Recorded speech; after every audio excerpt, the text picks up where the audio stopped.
Que tal aprender função de uma vez por todas? Chega de não entender esse assunto, um assunto tão recorrente em vestibulares, em concursos públicos, o Enem apaixonado, assunto de fácil contextualização. Você tem que saber esse assunto.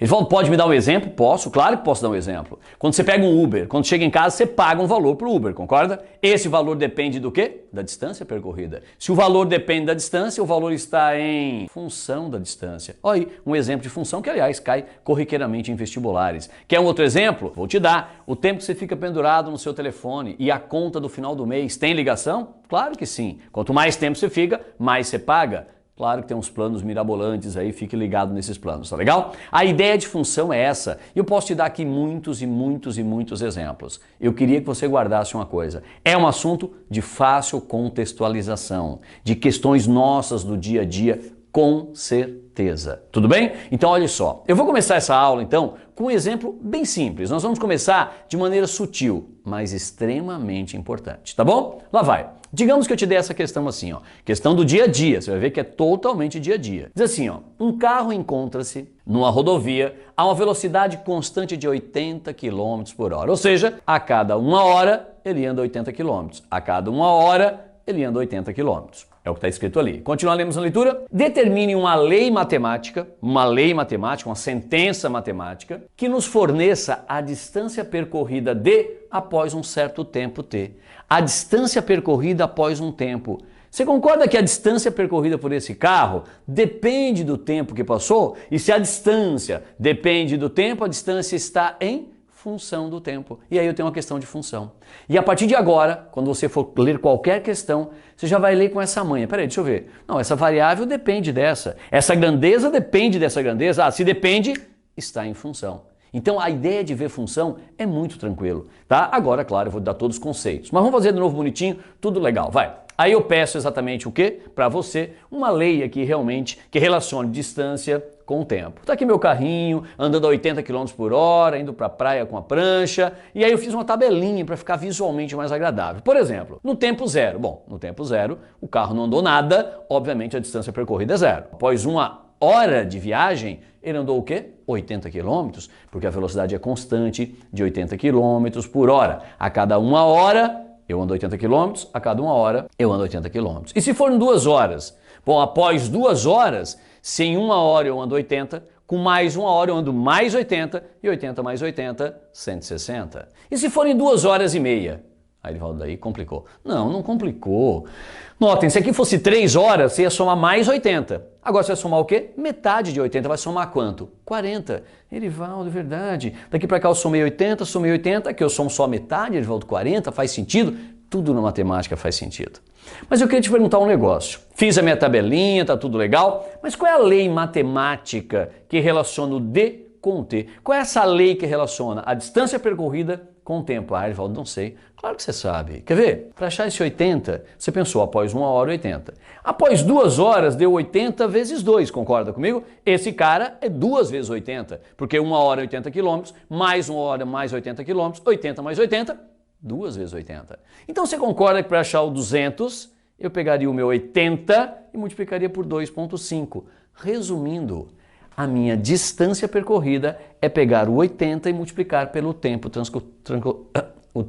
corrido. Vamos lá, a distância percorrida é pegar o 80 vezes o tempo. Ele falou, faz sentido, 80 vezes 1, 80, 80 vezes 2, 160, 80 vezes 2,5, 200. E ao invés de escrever essa tabela enorme, a matemática escreve dessa maneira, que é muito mais fácil. E aqui fica claro e evidente que para achar a distância, eu preciso do tempo. A distância necessita do tempo, a distância está em função do tempo. E aí vem o conceito de função que eu te falei. Pô, Erivaldo, é só isso? É só isso. Claro, daqui a pouco eu vou adentrar em domínio, imagem, todos os nomes que você tem que conhecer de função, para as provas mais técnicas, mas o conceito é esse. Outra coisa importante na matemática.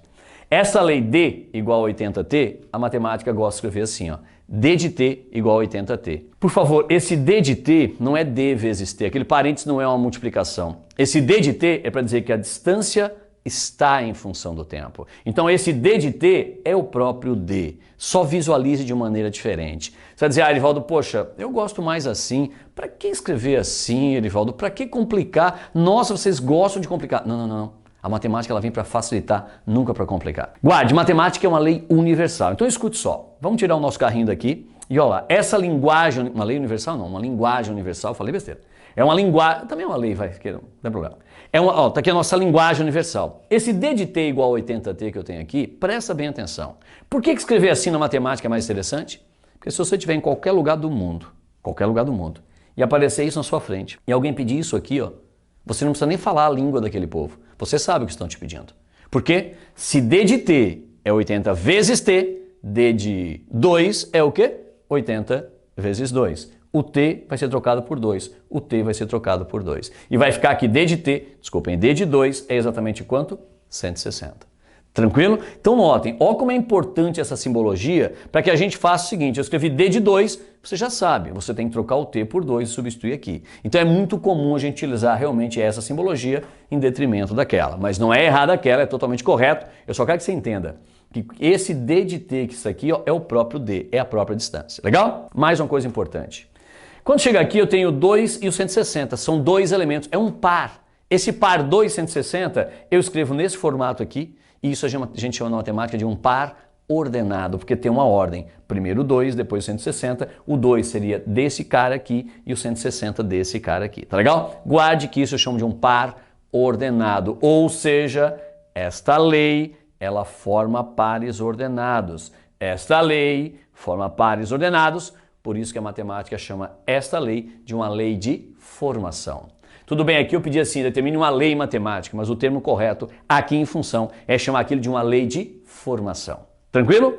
Introdução feita, eu vou melhorar tudo isso que eu falei. Porque você fala assim, Erivaldo, mas quando fala função, eu lembro, Erivaldo, que função era assim, ó, tinha aqueles conjuntos, aquelas flechinhas, não vai ter isso aqui, Erivaldo? Opa, isso que você está falando já está aqui, quer ver? Olha só que legal, aquilo que eu tenho lá, eu poderia representar tranquilamente assim, ó. Vê se você concorda. Um conjunto para os valores assumidos pelo tempo e um conjunto dos valores assumidos pelas distâncias percorridas. E aí o que acontece? O que acontece? Lá no tempo 0, qual é a distância percorrida? 0. No tempo 1, qual é a distância percorrida? 80. Você vai observar que é a mesma tabela, escrito de uma maneira diferente. No tempo 2, 160. No tempo 3, se tivesse, daria 240, mas eu botei 2.5, deu 200, está aqui. E isso continuaria infinitamente. Eu posso pegar infinitos valores de tempo e eu vou ter infinitas distâncias percorridas. Posso pegar 2,5, 2,1, 2,03, posso pegar o que eu quiser ali, qualquer número real aqui que seja zero ou positivo. Legal? Muito bem, chegamos a isso e notem, aquilo lá já está ficando com cara de função do jeito que você aprendeu. Ele fala, pô, então função realmente é uma relação entre dois conjuntos, é uma relação entre duas variáveis, ligados por uma lei de formação. Opa, você está começando a pegar legal, hein? Função é a relação entre dois conjuntos, entre duas variáveis, e esses dois conjuntos, essas duas variáveis, são ligados por uma lei de formação que vai formar pares ordenados. Olha que legal, vamos caminhar um pouco mais? Escute só, esta simbologia toda, para não ter que escrever tudo desse tamanho, os matemáticos resumem, né? E a gente escreve daquele jeito lá. Ó. Aí você diz, Erivaldo, já complicou. Tava tão bom, Erivaldo, por que não deixa as coisas como estavam? Não, mas fica legal, ó. Esse D é a minha distância, a minha função D, certo? O D está em função do T, a distância está em função do tempo. Então, essa distância, ela vai ligar dois conjuntos. Esse conjunto, conjuntos reais não negativos, porque eu não posso ter tempo negativo, ligado com o conjunto dos reais, que é a distância percorrida, que eu também sei que não pode ser negativa, mas aqui não tem problema de ser todos reais, tá? Mas se quiser botar um R mais ali, também fica bonitinho. Legal? E aquilo lá, olha só, a matemática vai fazer de que maneira para você? Ao invés de escrever tudo isso, desse tamanho, a gente escreve assim. D em função do tempo, ligando esses dois conjuntos. Essa simbologia é a simbologia mais rápida, mais direta para você, tá legal? Vou te mostrar um pouco mais sobre isso. Vê se você concorda comigo. Esta função possui infinitos pares ordenados, nós já tínhamos visto que ela possui infinitos pares ordenados, e aí nós entramos num outro dilema. Pô, se aqui eu vou ter infinitos pares ordenados, como é que eu vou representar isso com infinitas flechinhas? Você concorda que fica algo estranho? Eu não consigo representar isso aqui por infinitas flechinhas, fica um negócio muito estranho. Aí a matemática teve uma bela ideia, né? Ela resolveu representar aquilo através de um negócio chamado plano cartesiano. Não foi a matemática, foi um cara, um matemático, um filósofo chamado René Descartes, E Descartes fez o quê? Ele simplesmente criou o plano cartesiano, uma das maiores invenções da humanidade. Você pode até achar que não, mas historicamente tá? Pode acreditar. Agora, como é que eu represento aquilo no famoso plano cartesiano? Olha que legal. Tá vendo aquele conjunto lá? Ó? É um conjunto dos valores do tempo. Só porque são infinitos os valores de tempo. Então o que eu fiz? Descartes pegou todos aqueles números e representou numa reta. Olha lá, uma reta. Está aqui a reta dos valores do tempo. Por quê? Porque o tempo eu estou representando numa reta porque essa reta tem infinitos pontos. E cada ponto vai representar um número. Pô, Edivaldo, claro, uma reta tem infinitos pontos. O tempo assume infinitos valores. Faz sentido? Claro que faz sentido. E a distância? A distância também. A distância percorrida assume infinitos valores, consequentemente eu precisaria de um outro eixo desse, mas eu não vou botar aqui em cima. E aí Descartes fez os dois eixos perpendiculares, formando 90 graus. Então entenda que essa simbologia é aquilo, só escrito de uma maneira diferente. Aí você está pensando, tá, Edivaldo, quero saber como é que eu represento aqueles pares aqui agora. Fácil. Primeiro, esse aqui é um eixo numerado, mas bem aqui na intersecção dos dois eixos é o zero. Então esse é o zero, para cá tem número positivo, para lá tem número negativo. Esse é o zero, para cá número positivo, para baixo número negativo. Ele falou fácil. Então aquele par ordenado, por exemplo, 0, 0, é quando o tempo for zero, a distância for zero, obviamente vai dar esse ponto aqui, ó, que é o ponto 0, 0.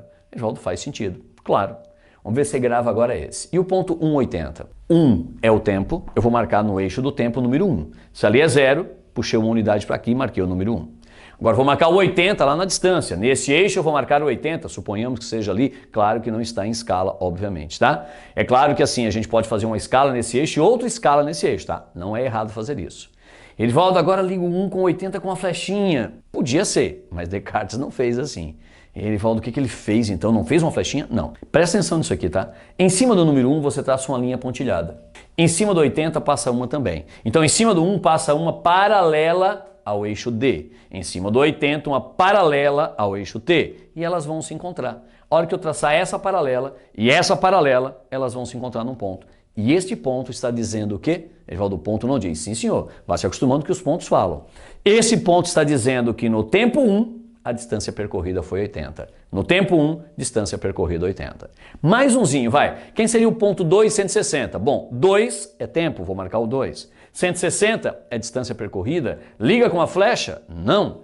Passa uma linha em cima do 2, passa uma linha em cima do 160, sempre paralela ao outro eixo, e eles vão se encontrar num ponto. Aqui e aqui se encontraram nesse ponto. E o que esse ponto te diz? O que ele está falando para você? Que após 2 horas, a distância percorrida foi 160. Notem que é muito legal de representar aquilo lá, aqui, faz muito mais sentido, é muito mais rápido de ver a visualização. Vou pegar o último ponto, 2,5 e 200, você já entendeu? 2,5 aqui no tempo, 200 na distância, linha aqui, linha ali, elas vão se encontrar, vai dar um ponto. Edivaldo, você marcou 1, 2, 3, 4 pontos, Edivaldo. Ele falou, mas tem infinitos, você me disse. E esses infinitos pontos, se você continuar marcando, se você não tiver preguiça, eu vou continuar marcando infinitos pontos, eles vão se acumular até formarem uma reta. No meu caso, uma semi-reta, porque eu não posso ter nem distância negativa e nem tempo negativo nesse caso. Então notem, ó, essa linha de pontos, eu queria que você tivesse essa ciência, essa linha de pontos, essa linha de pares ordenados está relacionando tempo com distância percorrida. Tempo com distância percorrida. Por exemplo, esse ponto está dizendo que após esse tempo, a distância percorrida foi aquela. E esta linha, ela é dada por esta lei de formação. Olha que legal, né? Uma questão algébrica, uma parte da álgebra, uma equação que agora tem uma representação geométrica. Foi o que Descartes fez. Juntou álgebra com geometria. Uma baita de uma invenção para matemática. Legal? Tranquilo? Ótimo. Feito isto, a gente pode finalizar esse primeiro bloco falando assim, que função é uma relação entre duas grandezas, que função é uma relação entre duas variáveis, que função é uma relação entre dois conjuntos, tudo isso nós podemos falar. E uma coisa que ninguém fala, que função, no fundo, é um conjunto de pares ordenados. Edivaldo, opa, guarde isso. Função nada mais é do que um conjunto. E eu quero que você visualize isso agora. Ideia de função. Você vai ver dois conjuntos ligados por uma lei de formação. Um conjunto. Essa variável depende dessa e para ligar os dois tem uma lei de formação que vai formar pares ordenados. E esses pares ordenados são marcados no plano cartesiano, viram pontos e cada ponto está dizendo exatamente o quê? Exatamente o que cada par fala, que é exatamente esta variável está ligada com esta variável. Esse é o conceito base de função para nós começarmos a próxima etapa. Tranquilo? Então vamos à frente agora. Definição de função. Agora eu vou te dar a definição oficial. Eu fiz uma introdução, te dei a ideia de função, que é a relação entre dois conjuntos. Você já tem essa ideia na cabeça, que é a relação entre duas variáveis, mas existe uma definição. E vamos ler a definição oficial, bonitinha, sem medo de ler matemática. Não tenha medo de ler matemática. Isso aqui é um doce de leitura. Quer ver? Ó? Dados dois conjuntos A e B, não vazios, uma relação F de A em B, uma relação F do conjunto A para o conjunto B, é denominada uma aplicação ou uma função, esse termo pode ser aplicação ou função, de A em B, ou seja, uma função de A em B, sei somente C, presta atenção nessa frase. Para que uma relação ganhe o título de função, nem toda relação vai ser uma função, isso é importante, toda função é uma relação, mas nem toda relação é uma função. Para que uma relação ganhe um título de função, presta atenção agora. Eu tenho que ter para todo elemento de A existir apenas um único elemento correspondente em B. Então a definição diz o seguinte: para que uma relação de A em B ganhe o título de função, para todo elemento de A, eu tenho que ter um único correspondente em B. Todo elemento de A tem que estar ligado. Eu não posso ter um elemento de A que não esteja ligado. Se isso acontecer, não é função. Pode ser uma relação, mas não é função. E eu não posso ter um elemento de A com mais de um correspondente em B. Isso também não caracteriza função. E isso tem a ver com a ideia de função horária na física. Já vou chegar lá para te mostrar. Mas vamos bater nessa definição. E aí vamos à simbologia, né? Você vai escrever assim, que a nossa função vai de A para B, uma aplicação, mas o termo mais comum entre nós é função. Uma função de A para B. É assim que você vai ler. A nossa função, ela vai de A para B, e espero que você tenha notado que há ordem nessa fala. Uma função de A para B ou uma função de B para A são coisas distintas. Existe uma ordem, a função vai de A para B, o elemento de B está em função do elemento de A, existe essa ordem aqui. Então guarde, função tem ordem, até porque lembra que função é um conjunto de pares ordenados. Ordenados têm ordem. Olha como as coisas vão fechando, legal? Vamos à frente. Com essa parte, só essa partezinha da definição, todo elemento de A tem que ter um único correspondente B. Com essa, eu queria que você me dissesse se aquilo que você vê é uma função de A para B. De A para B, você dá uma olhada assim, deixa eu ver. Ah, é uma função de A para B, ou então não é uma função de A para B. Ele fala, deixa eu ver. É, claro. Todo elemento de A ele vai estar relacionado, e cada um com o único, ó, cada um com o único, isso é uma função. Show de bola, ele é uma função. Vamos ver um próximo exemplo. Olha essa. E me diga se é ou não é uma função. Você já deve estar olhando e está dizendo, não é, Erivaldo. Tomara que você tenha acertado por que não é. Ela realmente não é uma função. E quem é o culpado por ela não ser função? O número 7. Porque eu tenho um cara sobrando no primeiro conjunto. E para que uma relação ganhe o título de função, eu não posso ter ninguém sobrando no primeiro conjunto. Guarde bem isso, tá? Mais um exemplo, olha esse, e me diga se é ou não é função. Edivaldo, deixa eu ver. Ah, Edivaldo, fácil. Não é. Por que não é? Não é função por culpa de quem? Do 5. O 5 é o culpado. Porque eu não posso ter um elemento de A ligado a mais de um elemento de B. Legal? E como eu te falei, isto daqui está muito ligado a um negócio chamado função horária na física. Você lembra de função horária na física que dizia assim, em cada tempo eu estou numa certa posição, em cada tempo eu estou numa posição. Pensa como faz sentido isso, né? Num certo tempo eu estou naquela posição, em outro tempo eu estou naquela posição, em cada tempo eu estou numa certa posição. E isso a física chama de função horária, que é o mesmo termo de função que nós temos aqui. Então, que legal, vou trazer da física, tá? Vamos nós, ó. Em cada tempo, nós estamos numa certa posição, pensando em diagrama. Num certo tempo, eu vou estar numa certa posição. Num certo tempo, eu vou estar numa certa posição, mas não tem cabimento dizer que num certo tempo, eu vou estar em duas posições distintas. Ah, nesse tempo eu estou aqui e estou lá ao mesmo tempo. Não faz sentido. Ele falou, claro, não faz sentido. E é daí que vem o conceito de função, que você não pode ter um elemento no primeiro conjunto ligado a mais elementos no segundo conjunto. E também não pode ter um cara sobrando ali, porque ter um tempo sobrando quer dizer que num certo tempo eu desapareci. Também não faz sentido. Legal? Então essa ligação aqui é bacana para você fazer uma analogia e guardar que um elemento de lá, do primeiro conjunto, não pode estar ligado a mais de um elemento do lado de cá e um cara lá não pode estar sobrando. Beleza? Fechou? Conceito na mão, definição na mão, nós vamos agora àqueles nomes técnicos. O que é o domínio de uma função? O que é a imagem? O que é o contradomínio?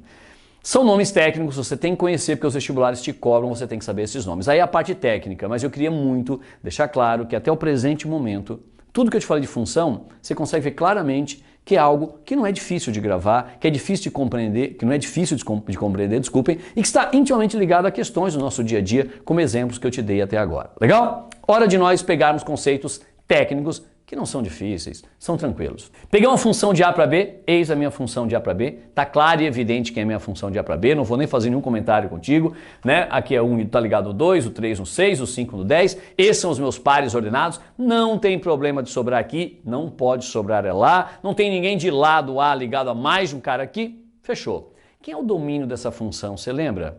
Lembra domínio?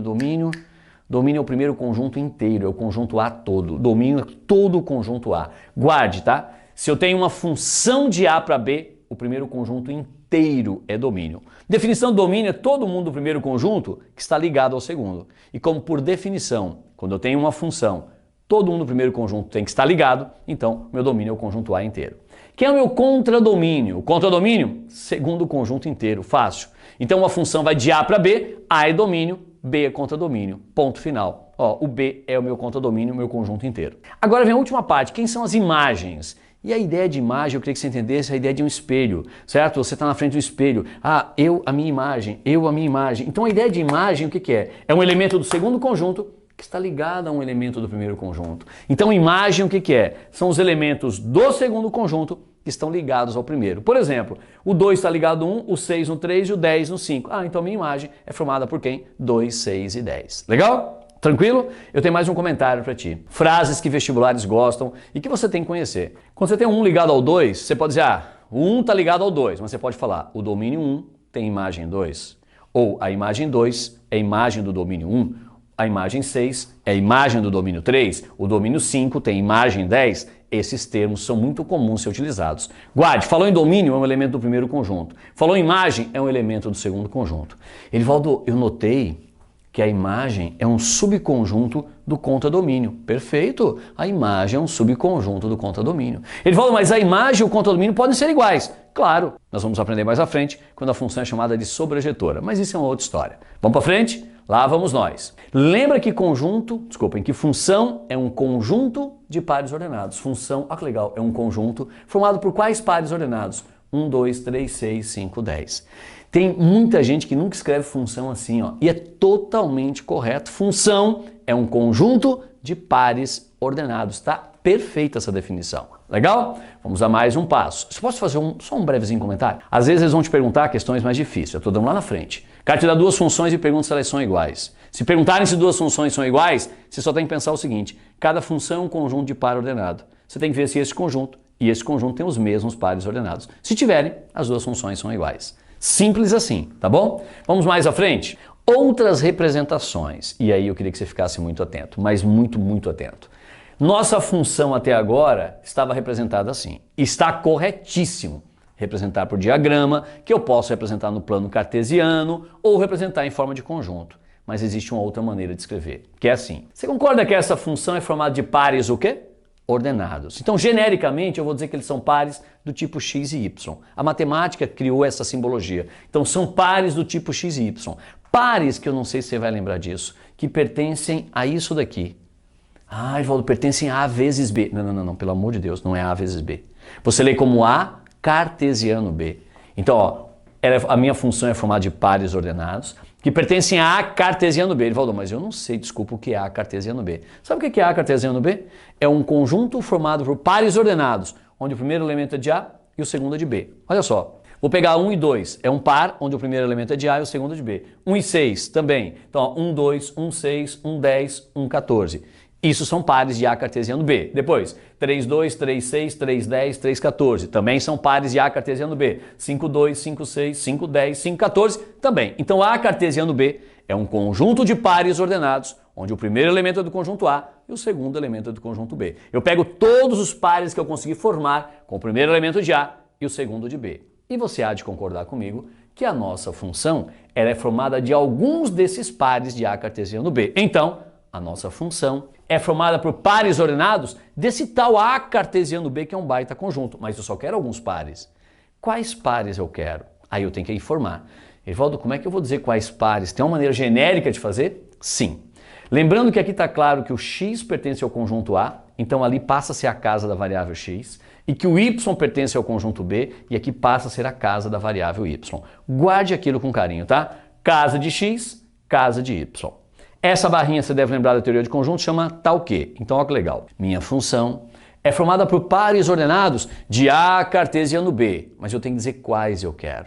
E para dizer quais eu quero, o legal é se você conseguir ver uma relação entre cada valor de x e cada valor de y. Você consegue?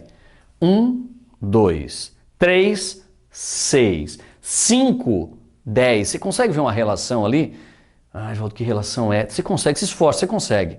Olha lá, aqui é 1, o x é 1, o y é 2. Aqui o x é 3, aí o y é 6. Aqui o x é 5, o y é 10. Edivaldo, notei. É o dobro. Boa, é o dobro. Olha que legal. Esses caras são os dobros daquele. São o dobro daquele, falei errado. Cada valor é o dobro daquele, ponto final. Cada valor de y é o dobro de x. Cada valor de y é o dobro de x. Então o y é igual a 2 vezes x. Então o y é igual a 2 vezes x.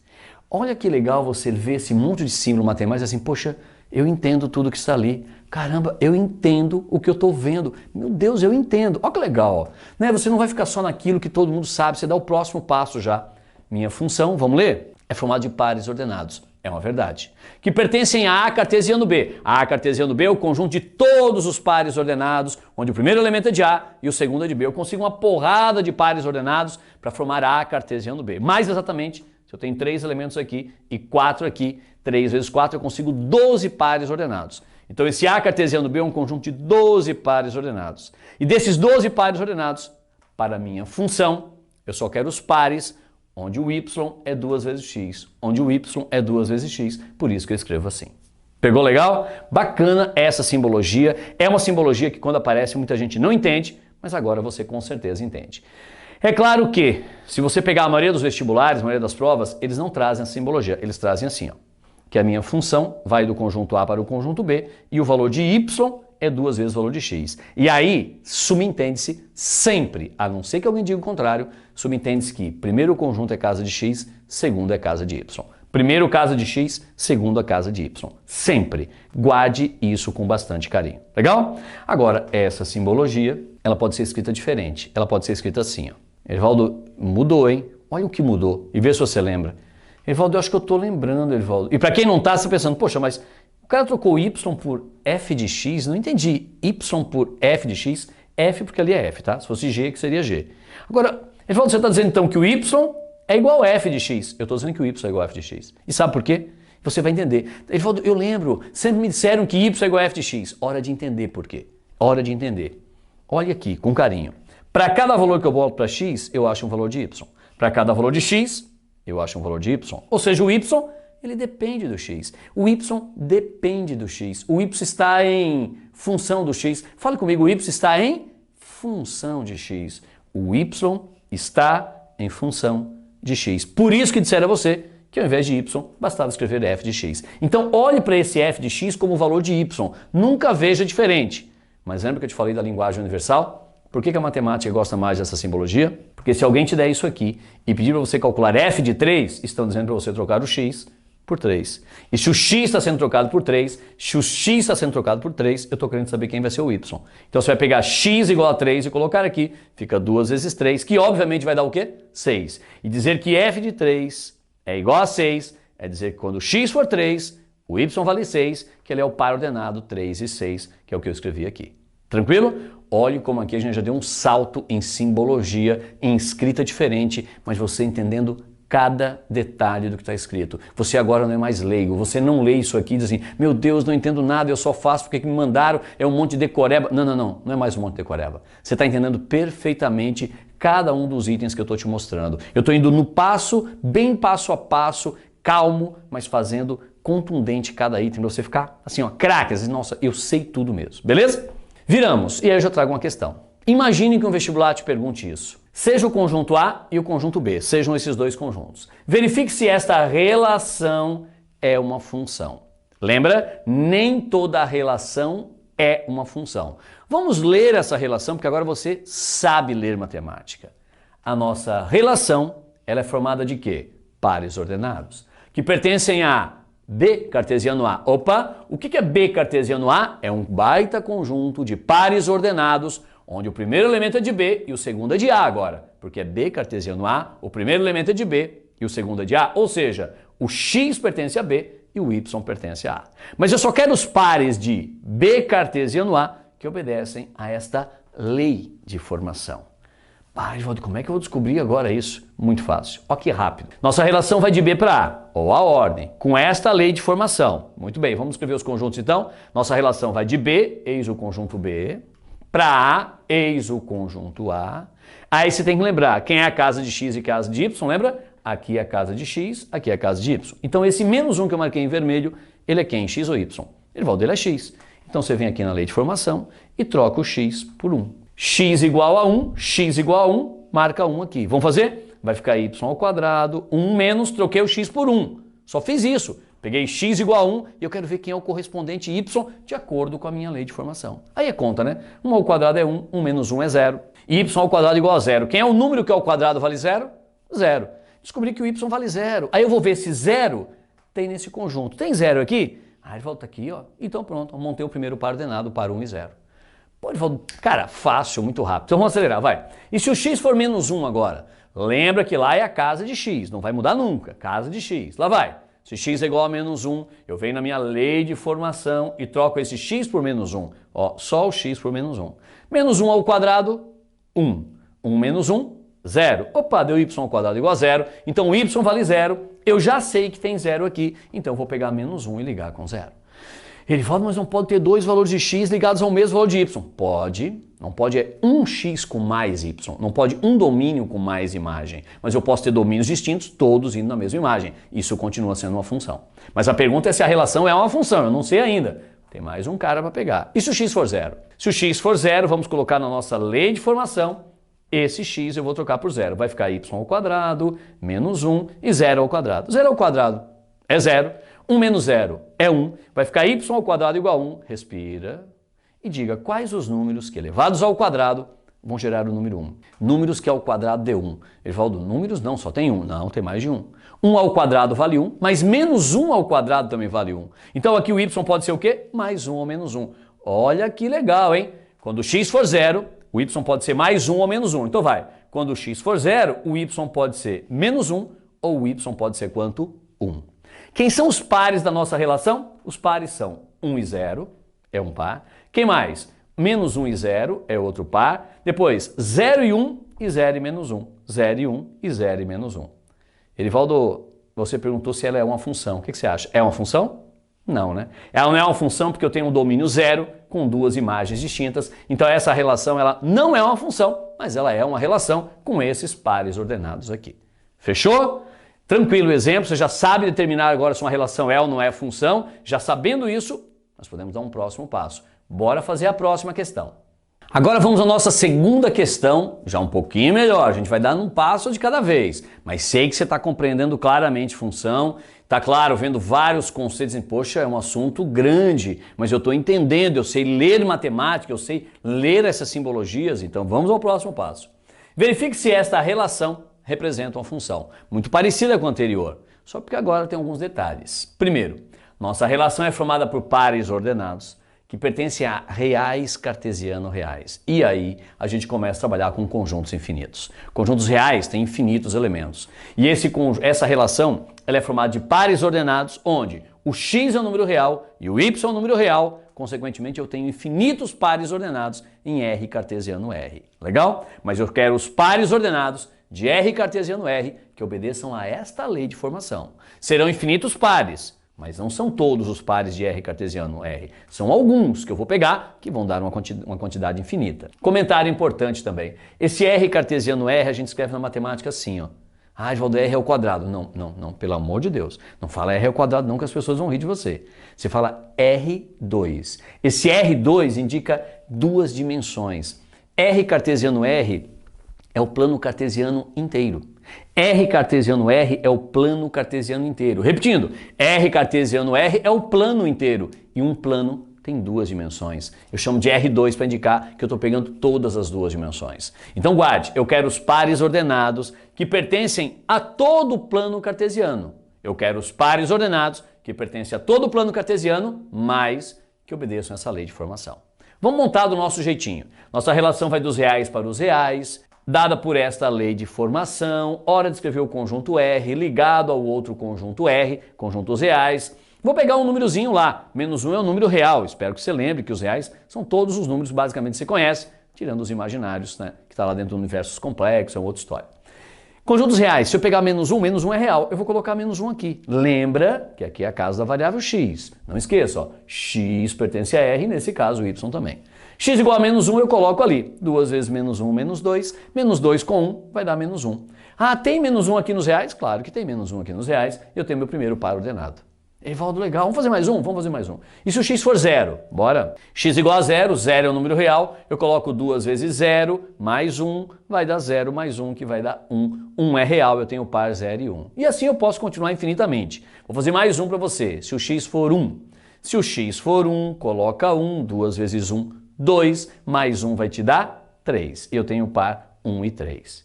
E eu poderia continuar o resto do dia fazendo isso, eu tenho infinitos pares ali. Agora a pergunta é, você acha que isso configura uma função? Que é uma relação? É. Mas você acha que vai ser uma função? O que você acha? Erivaldo, deixa eu pensar. Todo real que eu pegar aqui, Erivaldo, todo real que eu pegar, a hora que eu colocar aqui eu vou achar um real. Então todo mundo vai estar ligado. Boa. Erivaldo, pelo que eu estou vendo, toda vez que eu pego um cara ali e substituo, eu vou achar um único valor de y, porque não tem quadrado, não tem expoente aqui, eu vou achar um único y. Erivaldo, então é uma função. Perfeito. Essa relação, ela realmente é uma função. E se ela é uma função, eu não preciso escrever mais R, eu posso botar um F aqui, F de função. Então olha que legal, presta bem atenção. Nossa relação, acabamos de ver que ela é uma função. Se ela é uma função, eu vou escrever assim, que nossa função vai pegar números reais, relacionar com números reais, como eu tinha feito com você, aqueles mesmos pares que eu já tinha montado com você, aqueles infinitos pares ordenados, mas eu queria, claro, representar isso no nosso querido e amado plano cartesiano. Se esse é um conjunto que tem infinitos números, eu represento na reta que tem infinitos pontos. E esse eixo agora é o eixo o quê? X, o eixo da variável x. X pertence aos reais, que é como você mais conhece o plano cartesiano. Esses infinitos valores eu vou marcar onde? No eixo y. É um eixo com infinitos números. E lembra que a intersecção dos dois eixos, eixos perpendiculares, formando 90 graus, é o ponto 0 e 0. Lembrando o plano cartesiano?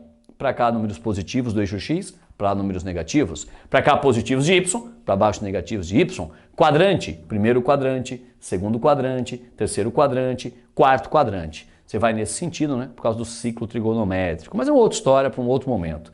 Marquei meu plano cartesiano, relembrei o plano cartesiano. Esse é seu plano cartesiano tradicional, concorda comigo? E a gente vai começar fazendo o seguinte. Vamos marcar o ponto menos 1 e menos 1. Menos 1 para x. Menos 1 para x, menos 1 para y. Menos 1 para x, menos 1 para y. Traço uma linha em cima do menos 1.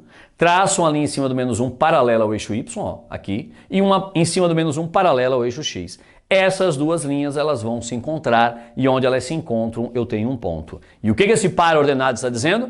Que quando o x for menos 1, o y é menos 1. Ele representa aquele par ordenado. Legal?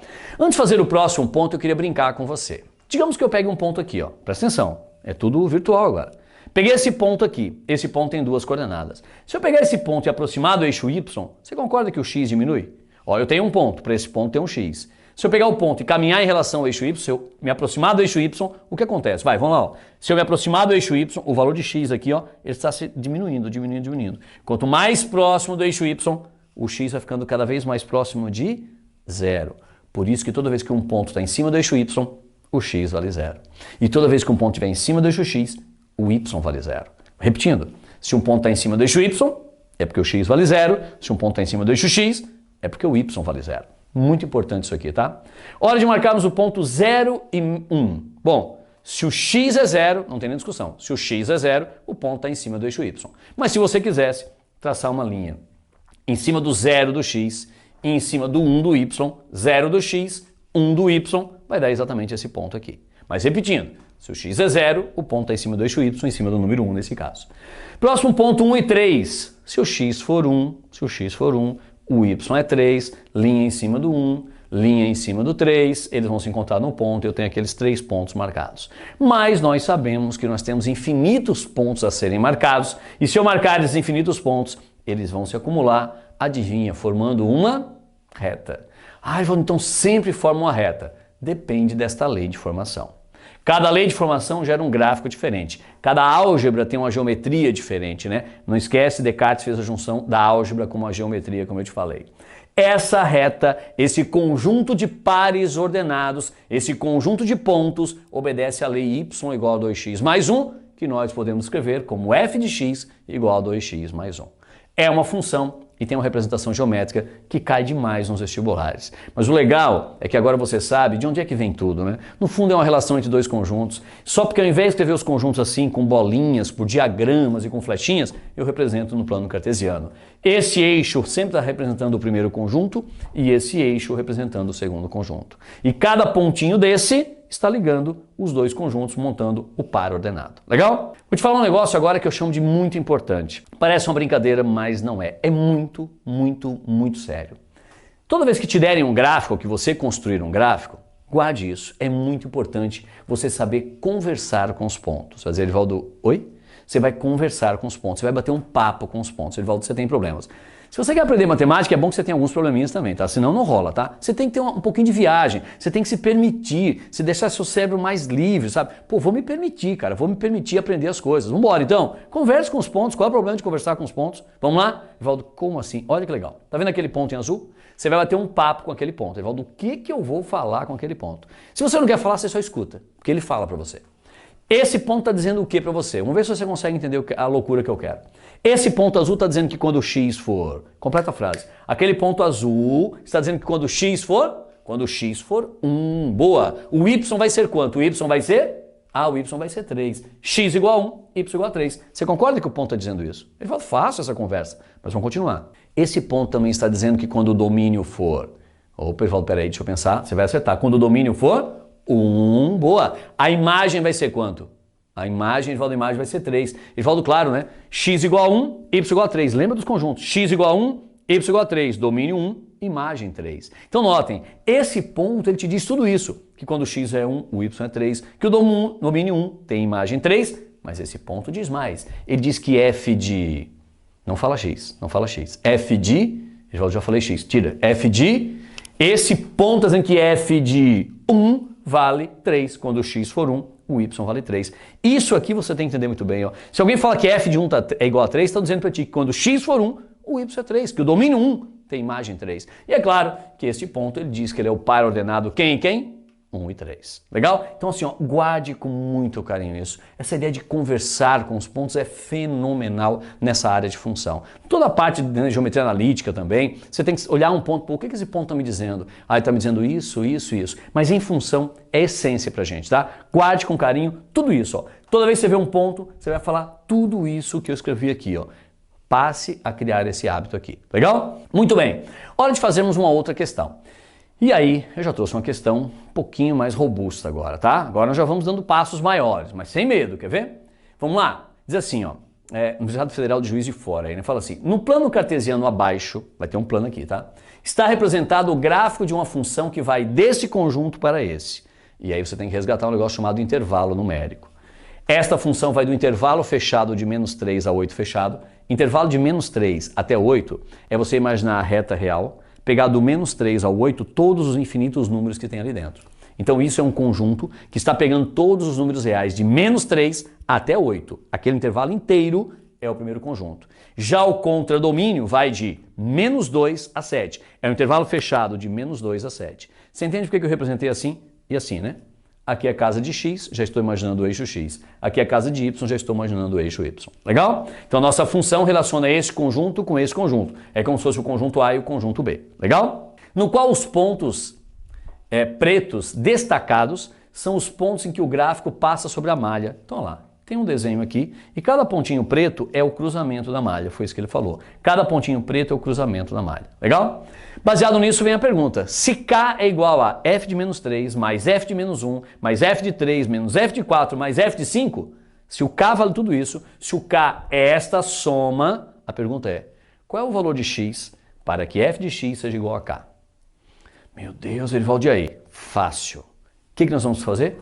Achar o K. Como é que eu vou achar o K? Eu e você, nós vamos calcular f de menos 3, f de menos 1, f de 3, vamos calcular tudo isso, vamos somar tudo isso para achar o K. Bora fazer a questão, sem medo. Botei um desenho maior para que você tenha uma visualização melhor. O K é tudo isso aqui e a minha função vai deste conjunto para este. Começou a brincadeira. Lá vai. Vamos calcular f de menos 3. Evaldo, o que é f de menos 3 mesmo? Ah, não brinca comigo não. O que é f de menos 3? Quando alguém te pede f de menos 3, esse menos 3 é quem? X ou y? Aí Evaldo, isso é fácil, né?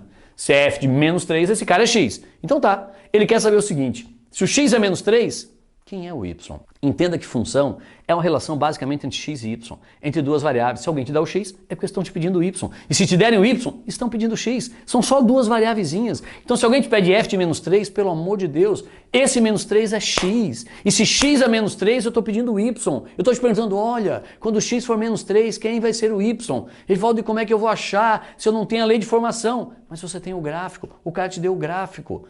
Ai, Evaldo, eu acho que eu peguei. Vamos ver? Se você pegou, vai lá. Eu quero f de menos 3. Esse menos 3 é o valor de quem? X. X igual a menos 3 está ali, ó. Quando x é igual a menos 3, quem é o y correspondente? Passe uma linha em cima do menos 3 e verifique se essa linha toca em algum ponto do gráfico. Evaldo, eu vi que ela tocou aqui. Ah, se ela tocou naquele ponto, então quando x for menos 3, eis o ponto correspondente e eis o y correspondente, que é quanto? Menos 2. Ah, então f de menos 3 é menos 2. Perfeito. Pô, Evaldo, é fácil mesmo, hein? É fácil, é muito fácil. Vamos ver mais uma, vai.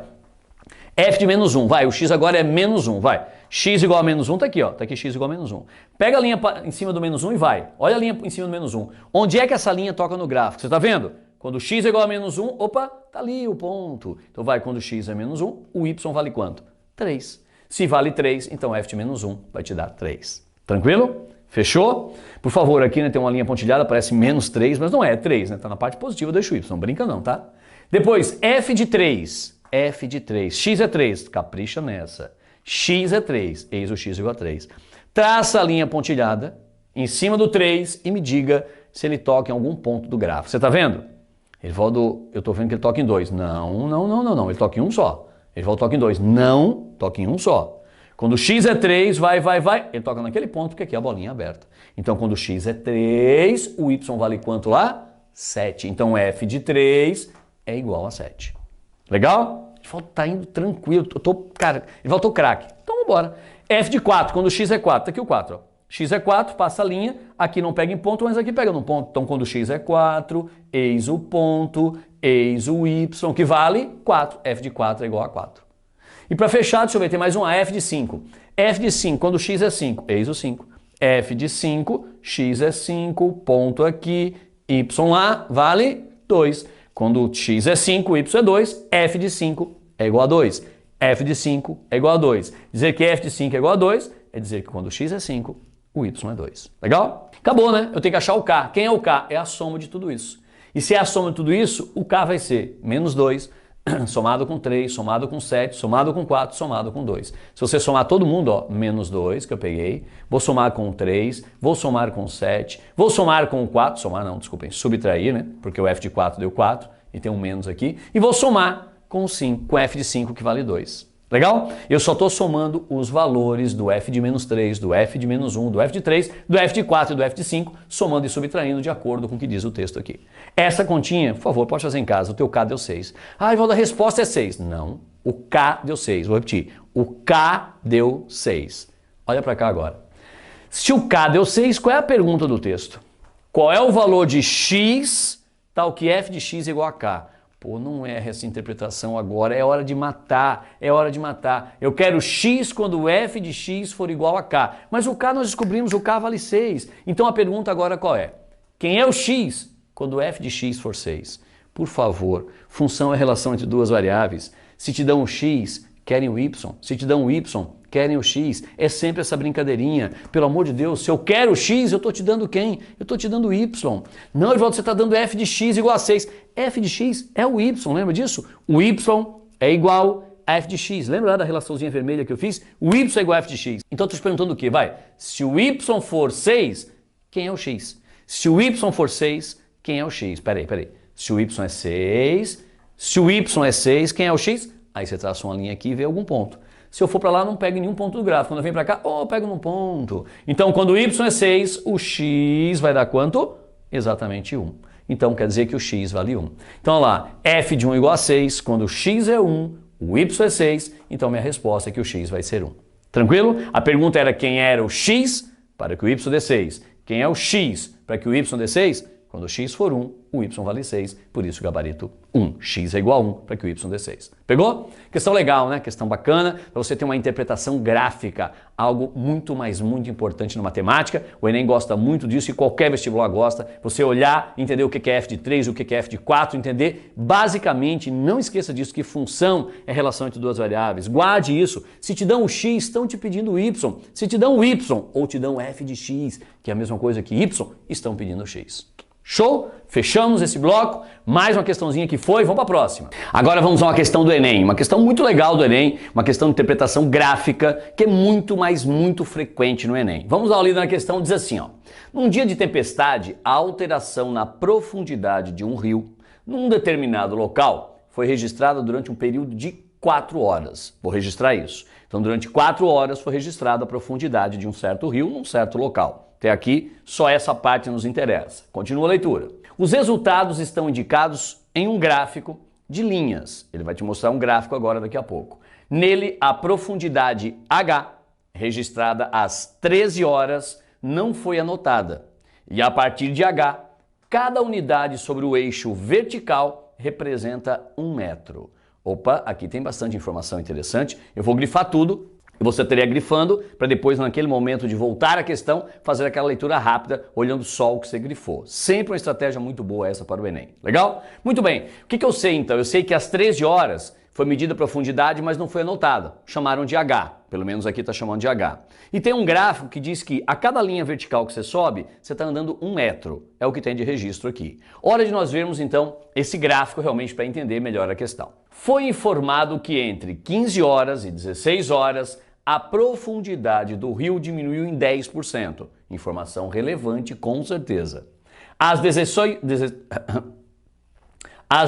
horas, qual é a profundidade do rio em metros? Resumindo, o comando da questão é essa parte final. Eu quero a profundidade do rio às 16 horas. 16 horas, eu quero a profundidade do rio. E aí você nota um negócio interessante. Ah, Rivaldo, olhando por aqui, como é de 1 em 1 metro, eu consigo ver. Não, porque essa simbologiazinha do gráfico, tá vendo? Ó, ela indica que daqui para cá não tem nenhum tipo de escala. Então você não sabe exatamente o que está acontecendo. Você não sabe que números são esses. Você só sabe que a variação entre duas linhas consecutivas é de 1 metro. Essa informação nos foi dada. Legal? Bom, tarefa descobrir exatamente a profundidade do rio às 16 horas. Tranquilo? E é claro que tem uma informação preciosíssima que diz que das 15 para as 16, das 15 para 16, você vai observar que das 15 horas para as 16, realmente a profundidade diminuiu. Esse é o eixo do tempo dado em horas e ali profundidade em metros. Então, realmente, das 15 para 16, houve uma queda na profundidade. E uma queda, segundo o texto, de 10%. Ou seja, existia um valor aqui, foi tirado 10% dele, ou seja, esse valor corresponde a 90% daquele. Tranquilo? Muito bem, vamos lá. Hora de resolver a questão. Eu trouxe para cá aquilo que eu teria grifado no texto, certo? Você grifa, eu trago para cá para fazermos em conjunto. Começou a diversão, lá vai. A altura H às 13 horas. Vamos lá então? Às 13 horas, eu vou ter lá uma profundidade H do rio, que eu não sei qual é. Registrei o que me mandaram registrar, só para deixar anotado, vamos ver se isso vai interferir ou não na questão. Continua a leitura. A cada uma unidade no eixo vertical, eu estou caminhando 1 metro. Então você tem que entender que a cada linhazinha que eu caminho aqui, eu estou caminhando 1 metro. 1 metro de profundidade, beleza? E aí vem a frase para matar a questão, né? Essa é a frase que vai encerrar a sua questão. Das 15 para as 16 horas, eu tive uma queda de 10%. Vamos ver isso. Às 15 horas, eu vou ter um certo valor lá, que eu não sei qual é. Às 16 horas, eu vou ter um valor de profundidade lá, que eu também não sei qual é. Mas uma coisa eu sei. Essa queda, ela foi de quanto? 10%. Ah, Edvaldo, e agora? Não está difícil. Porque você observa aqui que eu tenho duas linhas. Se eu caminhei 2 linhas, a queda foi de 2 metros, concorda comigo? Então a profundidade daqui das 15 horas para as 16 horas, a profundidade do rio caiu 2 metros. E esse 2 metros corresponde ao quê? A 10% do valor que tinha aqui. Então você pode fazer quase que de cabeça, mas se você quiser, você pode montar uma regrinha de 3. 2 metros corresponde ao quê? 10%. 2 metros corresponde a 10%. Então, a profundidade aqui no 15 horas, que eu chamei de Y, corresponde corresponderá a 100%. Tranquilo? Então, repetindo. Esse 2 metros corresponde a 10% e às 15 horas, que eu não sei o valor lá em cima, naquela linha lá de cima, esse seria o meu 100%. E eu faço direto essa continha. A regra de 3, né, diretamente proporcional, multiplica cruzado, 10 vezes y igual a 2 vezes 100 que dá 200, teu y obviamente daria 20. É claro que 2, se 2 é 10% de algo, 2, 10% de algo, esse algo é 20, né? Quando você pega 20 e calcula 10%, você encontra 2. Então você fazia de cabeça isso. Eu fiz as contas para registrar, mas você faria de cabeça. Erivaldo, e agora? Agora a questão acabou. Porque às 15 horas eu sei que a profundidade era de 20 metros e a pergunta é às 16 horas. Então a questão está em casa, né? Repetindo, às 15 horas, minha profundidade era de 20, caiu 2, caiu 1 metro, 2 metros, às 16 horas era exatamente o quê? 18 metros, era o que pedia a questão. Bonitinha a questão, essa quebra no gráfico, né? Não deixa você fazer por nenhum tipo de escala, porque não dá, você só pode considerar a escala nesse pedacinho aqui, e você tinha que saber fazer uma interpretação gráfica, e tinha um percentualzinho aí para calcular, também ficou legal, né? Então, resposta à questão, exatamente 18, gabarito letra A. Matamos a questão do Enem. Tranquilo? Não é uma questão difícil? Não, mas tem uma interpretação gráfica que cai muito no Enem, mas muito mesmo. Mas não se engane não, tá? Ah, é uma questão fácil, todo mundo acerta. Não, o erro do Enem é sempre altíssimo, tá legal?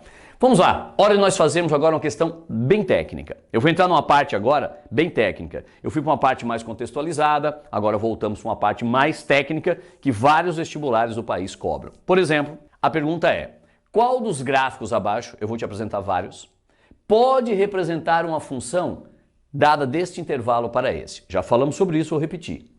Minha função vai desse conjunto, vamos chamar de conjunto A, para esse conjunto B. Esse conjunto A é um intervalo, é o conjunto de partida, é a casa de x. Eu estou te dizendo com esta frase que o x vai ser um número variando de 1 a 5. Qualquer número real de 1 a 5, e são infinitos. 1, 1,1, 1,01, 2,34, π, e, φ. Tá todo mundo aqui. Ele fala π, e, φ. Vai ter uma aula de números irracionais. Continuamos? Meu conjunto de partida, meu domínio da função é o intervalo de 1 a 5, que está lá no eixo x, que são os valores de x. Já o meu contradomínio vai de 2 a 4. Meu y vai assumir números de 2 a 4, que seria lá no valor no eixo y, se pensar no plano cartesiano. Casa de x, casa de y, e a pergunta é, se esse é o conjunto de partida, se esse é o conjunto de chegada, esse gráfico que eu estou te apresentando, ele representa uma função ou não representa uma função? Pá, Erivaldo, e aí?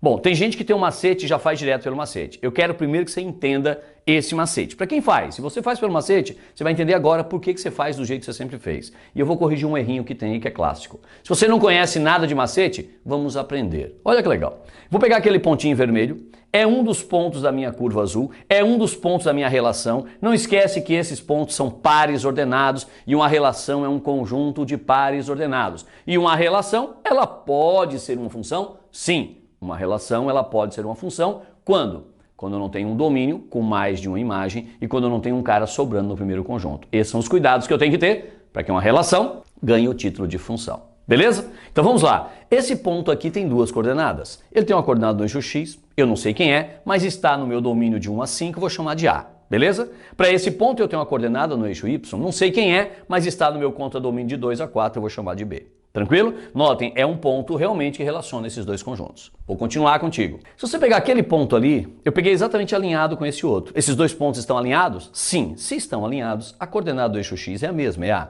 Mas a coordenada do eixo y, ou seja, a sua imagem, ela mudou. Ela é C. Ou seja, o domínio A tem uma imagem B, o domínio A tem uma imagem C.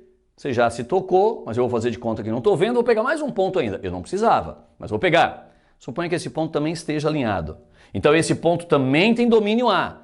E a imagem dele quem é? A imagem dele lá é a letra D. Resumindo, você consegue ver claramente que o domínio A está ligado a 3 imagens. Se eu pensar em diagrama, talvez fique mais fácil para você, o domínio A, que faz parte desse conjunto de partida, desse intervalo, ele está ligado a 3 imagens. E quando um domínio tem mais de uma imagem, isso não é uma função. Resumindo, esse gráfico azul é um conjunto de pares ordenados que compõem uma relação. Isso é uma relação, mas não é uma função. Erivaldo, então eu notei uma coisa, Erivaldo, que se eu traçar uma linha assim, ó, paralela ao eixo Y, Erivaldo, e tocar em mais de um ponto, já não é função. Perfeito. Isso é uma parte do macete que alguns conhecem, não sei se você conhece. Ele fala que se eu traçar a linha paralela ao eixo Y e a linha pegar em mais de um ponto do gráfico desenhado, ela não é função. Perfeito. Por quê? Porque quando pega em mais de um ponto, eu tenho o mesmo domínio com mais imagens. E aí não é função. Entenda o porquê das coisas. Não fica decorando, porque daí não funciona. Matamos a letra A, vamos de letra B. Olha o gráfico da letra B. Notem, nossa relação é formada por esses pontos em azuis mais esses aqui. É isso que compõe meu gráfico. Pronto, só, mais nada. Ele volta aí agora, é ou não é função? Presta atenção. Se eu pegar esse valor de A, claro, esse pontinho vermelho é só para marcar o A, tá? Não é um ponto do meu gráfico, tá bom? Não é um ponto. Meu gráfico é formado, minha relação é formada por esses pares ordenados mais esses pares ordenados. Legal? Se eu pegar esse A e eu passar uma linha em cima dele, uma linha vertical também, paralela ao eixo Y, você nota que essa linha não toca o gráfico azul. Qual é o significado matemático disso? Que esse cara A, ele faz parte do intervalo de 1 a 5, ele faz parte do conjunto de partida, mas ele não está ligado a nenhum Y lá. Ou seja, ele é um cara que está no primeiro conjunto, ele está aqui no intervalo de 1 a 5, mas ele não tem ligação com ninguém. Consequentemente, isso aqui não é uma função. E essa parte geralmente muita gente não ensina. Todo mundo fala assim, se traçar uma linha e pegar em 2 pontos não é função. Não, mas se você traçar uma linha paralela ao eixo Y, dentro do seu domínio, claro, e essa linha não tocar o gráfico, também não é função. Resumindo, dá pra gente tirar um macete desses dois exemplos? Sim. Qual? Tem uma função, tem um gráfico de uma relação, quero saber se ela é uma função. O que eu faço? Eu traço linhas paralelas ao eixo Y. Se uma linha tocar em mais de um ponto do gráfico, não é função. E se uma linha sobrar, não é função. Mas tem um detalhe. Você não pode sair traçando linha igual um maluco. Existe uma lógica para isso. Essas linhas são traçadas de acordo com o domínio. Se o meu domínio é um intervalo de 1 a 4, eu vou traçar linhas dentro do intervalo de 1 a 4. Linhas paralelas ao eixo Y, todas dentro do intervalo de 1 a 4. Porque cada linha dessas está dizendo quem é que o X pode ser. Cada linha está dizendo quem é que o X pode ser. Então olha que legal, presta bem atenção, lá vou eu com você. Presta bem atenção, olha esse exemplo. Ele falou, uma circunferência, boa. Ele falou, eu lembro, circunferência tem uma equação, né? Tipo assim, ele falou, x ao quadrado mais y ao quadrado igual a 1, x ao quadrado mais y ao quadrado igual a 4, x... Realmente tem uma equação. Eu posso gerar a equação disso aqui, é uma aula de geometria analítica, vamos ver lá na frente. Mas tem uma equação. E o aluno comete um pecado. Como ele vê uma relação entre x e y, se tem uma relação entre x e y, é uma função. Não, porque nem toda relação é uma função. Você tem que ter isso muito claro na sua alma. Nem toda relação entre duas variáveis caracteriza uma função. Porque para ser função, eu não posso ter um domínio com mais de uma imagem e eu não posso ter um cara sobrando no conjunto de partida. Legal? Edivaldo, e agora então essa é ou não é? Para você não se incomodar, você pode agora usar o macete direto. É claro que você já está ligado, né? Se você traçar uma linha, pega em 2 pontos, pegou em 2 pontos, tem um domínio com 2 imagens, já não é função. Mas eu quero te ensinar um negócio, quando você for traçar essas linhas, não é para traçar infinitas linhas aqui igual um maluco. Você vai traçar linha dentro do intervalo que é o conjunto de partida.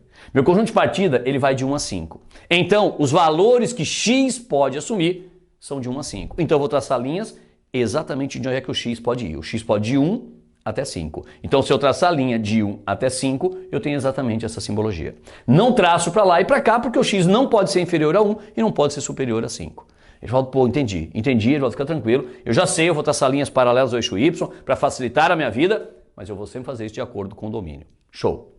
O que acontece agora? Se você observar aqui, eu tenho aqui, por exemplo, vamos só pegar aqui, olha essa linha aqui, essa linha está sobrando. Você está vendo? Essa linha, ela não tocou no gráfico. Se não tocou, esse elemento é um cara que está no conjunto de partida, mas não está ligado com nenhum valor de y. Ele está no conjunto de partida, não está ligado com ninguém, já não é função. Já não é função. Ponto. Mas é claro que, se eu traçar esta linha aqui, eu vejo o quê? Que este domínio está exatamente com 2 imagens. E se eu tenho um domínio com 2 imagens, eu também não tenho uma função. Então aqui eu tenho os dois problemas numa questão só, né? Eu trouxe os dois para você ficar craque e entender exatamente como é que funciona. Tranquilo? Então agora você já sabe. Quero saber se uma relação, graficamente vendo, né? Te dá um gráfico, pergunta, esse gráfico pode ser uma função? Você vai lá, olha o domínio, o conjunto de partida, traça as linhas paralelas ao eixo y. Se uma linha tocar em 2 pontos, ou mais, não é função. Tem uma linha que sobrando, que não toca no gráfico, em hipótese alguma, também não é função. Último exemplozinho, vamos ver esse aqui. Letra D. Nosso gráfico, também do conjunto de partida, não mudou nada, tá? Quero saber se é ou não é função. Vamos ser rápido. Meu conjunto de partida é o intervalo de 1 a 5, que é a casa de x. Vou traçar linhas paralelas ao eixo y no intervalo de 1 a 5. Resumindo, Traçar essas linhas é dizer que o x pode ser 1, o x pode ser esse número, o x pode ser esse, e o x pode ser no máximo 5. Se você observar as linhas em vermelho, tocaram o gráfico azul. Sim, mas nenhuma tocou em 2 pontos. Nenhuma dessas linhas tocou o gráfico azul em 2 pontos. Nenhuma delas. E também não tem nenhuma linha sobrando. Ou seja, nesse caso, eu tenho realmente uma função. Eu tenho aqui, nesse caso, valores de x com valores de y. Claro, para esse grupo de valores de x aqui, ó, eu vou ter o mesmo y, não tem problema. Eu posso ter vários domínios com a mesma imagem. Concorda? Não tem problema. Eu não posso ter um domínio com mais imagens. Ah, é verdade, né, Erivaldo? Aqui para esses valores de x, eu vou ter o gráfico e todos têm a mesma imagem. Não tem problema. Eu teria vários valores de x lá vindo no mesmo y aqui, sem problema. Aqui eu só representei alguns casos. Legal? E é óbvio que essa daqui, então, ela é realmente uma função. Tranquilo? Matamos? Você já sabe agora como achar ou verificar se uma relação é ou não é função graficamente. Show? Vamos para a próxima, então. Vamos a uma questão agora bem técnica. É uma questão técnica com nomes técnicos que cai demais no vestibular. Você tem que saber questões contextualizadas, não tenha dúvida disso. Questões interdisciplinares, não tenha dúvida disso. Mas saiba também as questões técnicas que aparecem em concursos e vestibulares a toda hora, tá bom? Então preste atenção, uma questão muito legal e que você vai aprender muita coisa, tenho certeza, nessa questão. Olha que legal. Considere o gráfico da função f, definida no intervalo real fechado de -4 a 4. Só até aqui já tem uma informação preciosa. A nossa função f está definida nesse intervalo real. E aí você vai dizer, Erivaldo, peraí, mas função é a relação entre dois conjuntos, você me falou, tem o conjunto de partida e o conjunto de chegada, o domínio e o contra-domínio, o cara só me deu um conjunto, o que significa isso? Quando te dão apenas um conjunto, quando dizem que a função está definida neste conjunto, estar definida neste conjunto é exatamente o domínio. É o domínio onde ela está definida neste domínio. Então esse conjunto que te deram é o domínio da função. Erivaldo, mas e quem é o contradomínio? Não falaram nada? Não esqueça que nós estamos trabalhando com funções reais. Então o contradomínio, se não te falarem nada, é o conjunto de todos os reais. Tranquilo? Assim como quando te dão uma função e não falam nada sobre ela, você supõe que ela vai dos reais para os reais, mas claro, aí você vai ver se realmente o domínio pode ser todos reais, se não tem problema de condição de existência e por aí vai. Tranquilo? Então dizer que a função está definida nesse intervalo é dizer que esse é o meu conjunto de partida, que esse é o meu domínio. Fechou? Bora então. A partir do gráfico de f representado, vai ter um gráfico, já eu te mostro, afirma-se corretamente que essa função, e aqui eu vou parar, porque tem uma coisa muito importante para te contar. Quando eu me refiro à função, a quem eu estou me referindo? Quando o vestibular se refere à função, ele está se referindo somente à variável x, somente à variável y ou aos dois? Claro, tratando uma função genérica de x e y como duas variáveis. Quando eu me refiro à função, me refiro somente a x, somente a y ou aos dois? Responda, por favor. Respondeu? Provavelmente você respondeu aos dois. É muito comum um aluno falar isso. Se você não respondeu, você está de parabéns. Mas geralmente eu não falo, não. Erivaldo, a função, os dois, né? Não.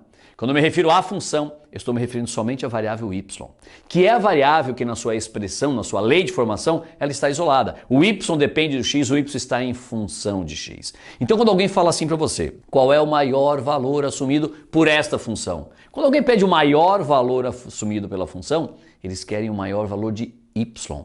Ou a pergunta pode ser essa, para que valor a função assume seu máximo? Opa, para que valor a função assume seu máximo? Para que valor de x eu tenho um y máximo? Toda vez que eu me referir à função, estou me referindo ao y. A função é crescente, eu quero saber se o y é crescente num certo intervalo de x. A função é constante, eu quero saber se o y é sempre o mesmo num certo intervalo de x. Tranquilo?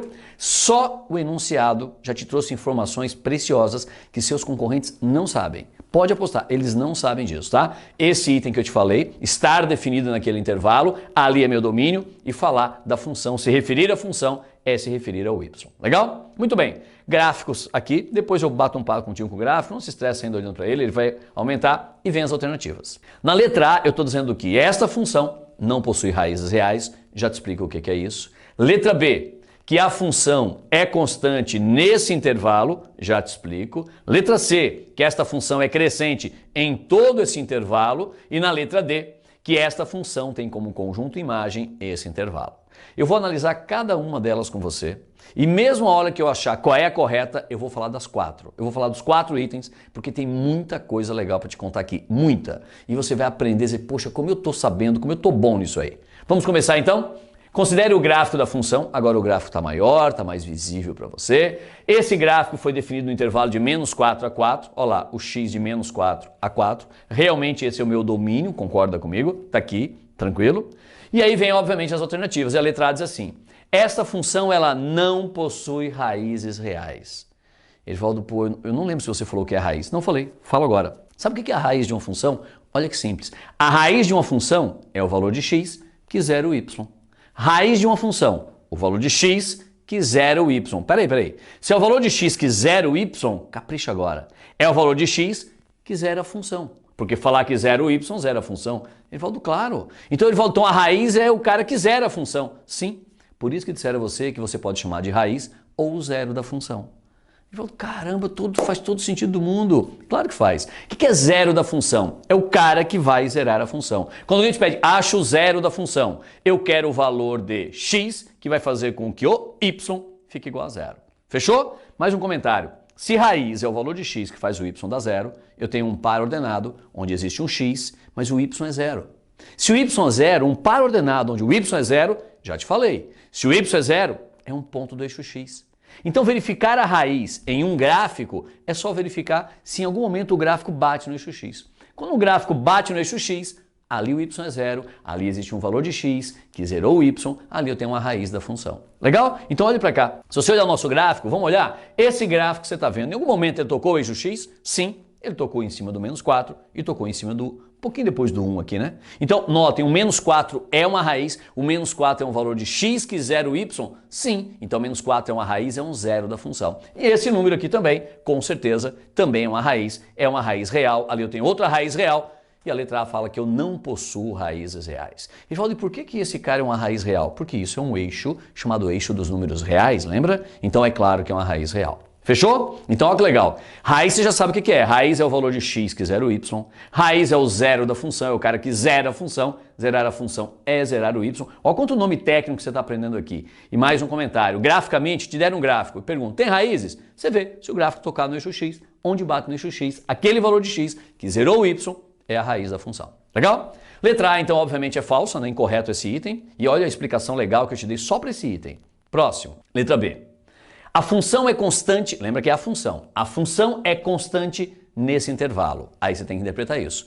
A função é o y. Então, o y vai ser constante, o y vai ser sempre o mesmo valor nesse intervalo do eixo x, porque função é uma relação entre duas variáveis. Se eu falo que a função é constante nesse intervalo, eu estou dizendo que o y vai ser sempre o mesmo quando o x variar naquele intervalo. Ou seja, se o meu x variar de menos 3 a menos 1, se o x variar ali, vamos lá, vamos olhar no gráfico, x variando de menos 3 a menos 1. Se o x variar de menos 3 a menos 1, vamos olhar o comportamento do gráfico. Esses são os pontos que compõem esse trecho. Para x entre menos 3 e menos 1, meu gráfico tem esse comportamento. Vamos pensar? Se o x é menos 3, ali é o ponto, o y é 2. Se o x é menos 1, ali é o ponto, o y também é 2. E qualquer número que eu pegue aqui no meio, quando eu vou até o gráfico, eu tenho sempre y valendo 2. Peraí, se o y é sempre 2, o y é constante. E se o y é constante, a função é constante. Então esse item é totalmente correto. Realmente, a nossa função, o nosso y, ele é sempre o mesmo quando o x estiver variando de menos 3 a menos 1. Tranquila a interpretação? Olha como é legal você saber os nomes, o que é a função. Fica tudo muito mais fácil para você, né? Legal? Vamos fazer mais umzinho? Mais um item. Já sei que a letra B é a resposta correta, tá? Letra C. A função é crescente em todo o intervalo de menos 4 a 0. De novo, a função, o y, é crescente em todo o intervalo. Em que intervalo? Do eixo x. Ou seja, eu estou te dizendo, o vestibular está te dizendo que se o x variar de menos 4 a 0, se o x ficar nesse intervalo, o meu gráfico vai mostrar um y sempre crescente. É o que diz o texto. Vamos ver se é verdade? Então vamos lá, intervalo de menos 4 a 0, a gente já sabe que é falso, que a letra B é verdadeira, mas vamos lá, faz de conta que a gente não sabia, tal. Vai lá, de menos 4 a 0, nosso gráfico de menos 4 a 0, ele começa naquele ponto, para nesse e tem esse formato. Está aqui nosso gráfico. Fechou? Segundo essa questão, o texto fala que a função, ou seja, o y, ele é crescente em todo o intervalo. Bom, vamos lá. para esse x eu tenho um y aqui, para esse x eu tenho um y, realmente aqui o y está crescendo, o y está crescendo. Aqui o y está crescendo, mas nesse trecho o y é constante. Então notem, realmente essa função tem um y que está crescendo? Sim. Mas ele é crescente em todo o intervalo? Não. Porque existe um trecho de menos 3 a menos 1, onde o y é constante. Por isso que esse item é falso. Eu poderia dizer, por exemplo, que nesse intervalo de menos 4 a 0, a função ela é não decrescente. Concorda comigo? Ela é não decrescente, é verdade. Ela é não decrescente? Sim. Agora, dizer que ela é crescente em todo o intervalo, fica falso esse item. Beleza? Fechou? Matamos esse item último. Esse, que eu quero que você olhe com muito carinho, porque só isso aqui é questão de vestibular de rodo, assim, tá? Qual é o conjunto imagem dessa função? Para isso eu vou parar e vou te fazer um pedido. Quando eu peço a imagem de uma função, eu sei que você vai pensar, peraí, deixa eu lembrar. Eu lembro, você fez 2 diagramas, fez as flechinhas, o primeiro conjunto era o domínio e os caras do segundo conjunto, ou seja, os elementos do contradomínio ligados aos domínios seriam as nossas imagens. Perfeito. Resumindo, são pares ordenados, onde o x vai ser o meu domínio e o y que está ligado a esse x é a minha imagem. Tranquilo? O que eu quero que você pense agora? E se eu não te der 2 diagramas com flechinhas? E se eu te der um plano cartesiano? Você também pode fazer isso. Ah, Valdir, fica mais difícil. Não, senhor. Não fica, não. Vê se você concorda comigo. Nosso gráfico, ó. Opa, deu uma piscada aqui, galera. Não sei o que aconteceu, tá? Voltei. Foi um negócio estranho aqui. Nosso gráfico vai de menos 4. Olha lá, vai. Tum, fechou. Esse é o nosso gráfico. Fechou? Esse gráfico aqui, ele tem um domínio e tem uma imagem. Como é que eu acho o domínio e imagem? Ah, mas eu não tenho os diagramas, eu não tenho as flechinhas, eu não consigo ver o x e o y. Claro que você consegue, pelo amor de Deus. Olhe para cá, vamos pegar, sei lá, um ponto qualquer. Olha esse ponto aqui embaixo. Quantas coordenadas ele tem? 2. Uma no eixo x, uma no eixo y. O x é 2, o y é menos 2. Olhando em diagrama, eu tenho x igual a 2, flechinha, ligado a menos 2. Então o 2 e o menos 2, olha lá, o 2 é domínio e o menos 2 é imagem. Erivaldo, claro, Erivaldo, eu tenho que lembrar de conversar com os pontos, né, Erivaldo? Você falou comigo, isso, esse ponto ele quer falar contigo, ele te adora, ele quer perguntar, o que esse ponto está te dizendo? Vamos lembrar? Esse ponto está dizendo que quando o x for 2, o y vale menos 2. Esse ponto está dizendo que quando o domínio for 2, a imagem é menos 2. Esse ponto está dizendo que f de 2 é igual a menos 2. E esse ponto está dizendo que ele é o par ordenado quem e quem? 2 e menos 2. Vamos pegar mais um? Esse ponto aqui de chegada, é o comecinho, ó. É o ponto menos 4 e 0, porque está em cima do eixo x. O que o ponto menos 4 e 0 quer dizer a você? Ele quer dizer que quando o x for menos 4, o y vale 0, que o domínio menos 4 tem imagem 0 e que ele é o par ordenado menos 4 e 0 e ainda que f de menos 4 é igual a 0. Saber conversar com os pontos é essencial. Vamos ver se você pegou a manha. Se eu te desse esse gráfico como aqui está e pedisse o domínio, só o domínio. Ah, Erivaldo, mas você está pedindo a imagem. Tá, mas eu quero o domínio. Ah, Erivaldo, eu não sei fazer. Como não sabe? Cada ponto tem quantas coordenadas? 2. Qual é a coordenada que você quer? A do eixo x. Se você quer o domínio, você pega o ponto e projeta no eixo x. Lá vai estar o domínio. Claro, aqui está o eixo x. Se o ponto está acima do eixo x, você projeta para baixo. Se o ponto está abaixo do eixo x, você projeta para cima. Porque você quer a coordenada x de cada ponto. Concorda? Então vamos lá. Presta atenção, hein? Capricha aí. Lá vai. Para esse ponto, é claro que o domínio é o próprio menos 4. Mas para esse ponto aqui, ó, projetei, o domínio está ali. E se eu pegar todos os pontos e projetar, olha só, peguei todos esses pontos em azul, projetei para o eixo x. Por quê? Porque cada ponto tem 2 coordenadas e a do eixo x é o meu domínio. Então nota, eu já tenho domínio de menos 4 até 1, mas tem essa partezinha aqui ó, que são pontos da minha função. Eu vou pegar os pontos, vou descobrir as coordenadas do eixo x, as abscissas, concorda? Vou projetar para o eixo x e eu também tenho isso como domínio. Resumindo, nosso domínio vai de menos 4 a 4, o que já era esperado porque essa função está definida no intervalo de menos 4 a 4. Legal? Agora vem a pergunta da questão. Qual é a imagem desta função? Ah, Erivaldo, agora já não sei. Não, agora que você sabe, você vai tripudiar agora. Porque se domínio é pegar os pontos e projetar no eixo x, adivinha? Imagem é pegar os pontos e fazer o quê? Projetar no eixo y. Então vamos fazer? Cada ponto azul eu vou projetar no eixo y. Esse ponto, quando eu projeto no eixo y, eu tenho 0. Por quê? Porque esse ponto tem 2 coordenadas. Quando o x é menos 4, o y é 0. Então lá, por diagrama, x igual a menos 4, y igual a 0. Então 0 é uma imagem. Para aquele ponto ali acima, ó, a imagem está aqui. Para aquele ponto, a imagem está aqui. Erivaldo, cada ponto eu projeto no eixo y. Isso. Para esse ponto, por exemplo, a imagem é 2. E se você pegar um próximo ponto aqui em cima, a imagem continua 2. Se pegar mais um, ela continua 2. Por quê?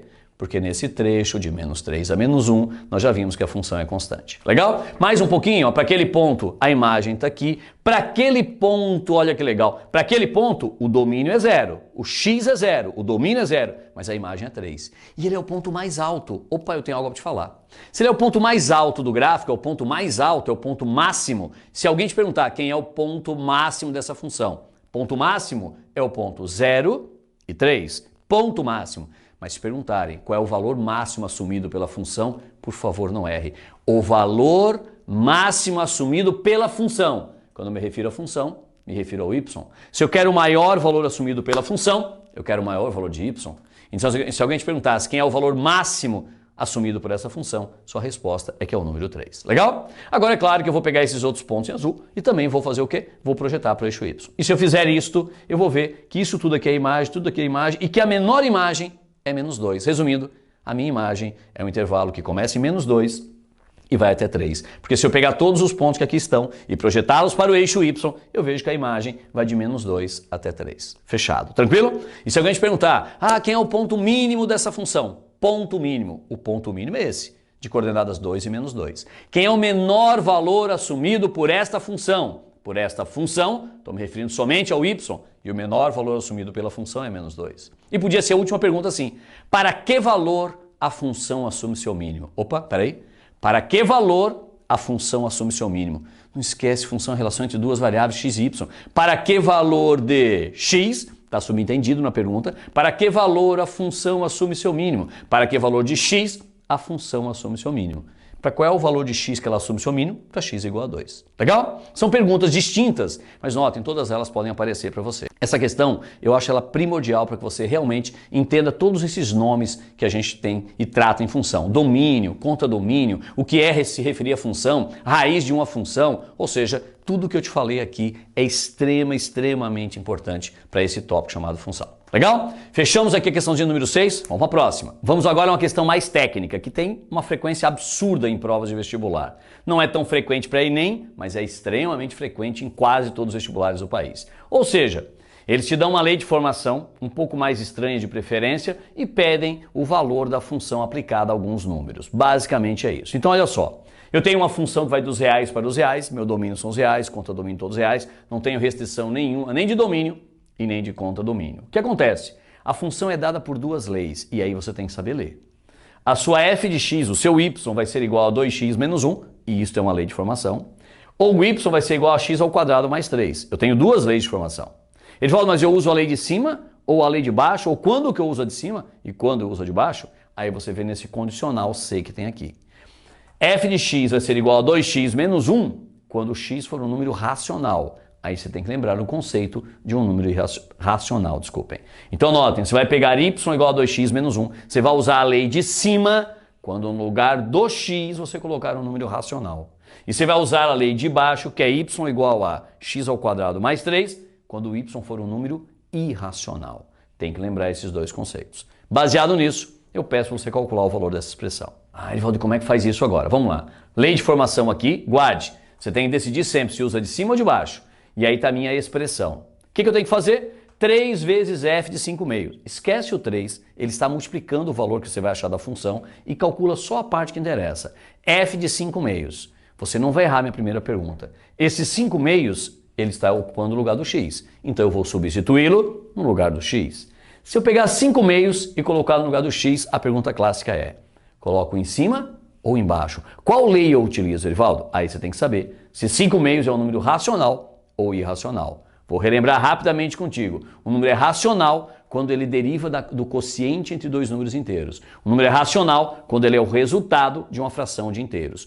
Todo número que eu posso representar para uma fração de inteiros, ou que já é uma fração de inteiros, é um número racional. É claro que 5 é um número inteiro, 2 é um número inteiro, eu tenho uma fração de números inteiros, 5 meios é um número racional, então eu vou pegar 5 meios e colocar no lugar daquele x. Olha como é que vai ficar? Vai ficar assim. Vou pegar 5 meios e colocar ali. Vai ficar 2 vezes 5 meios menos 1.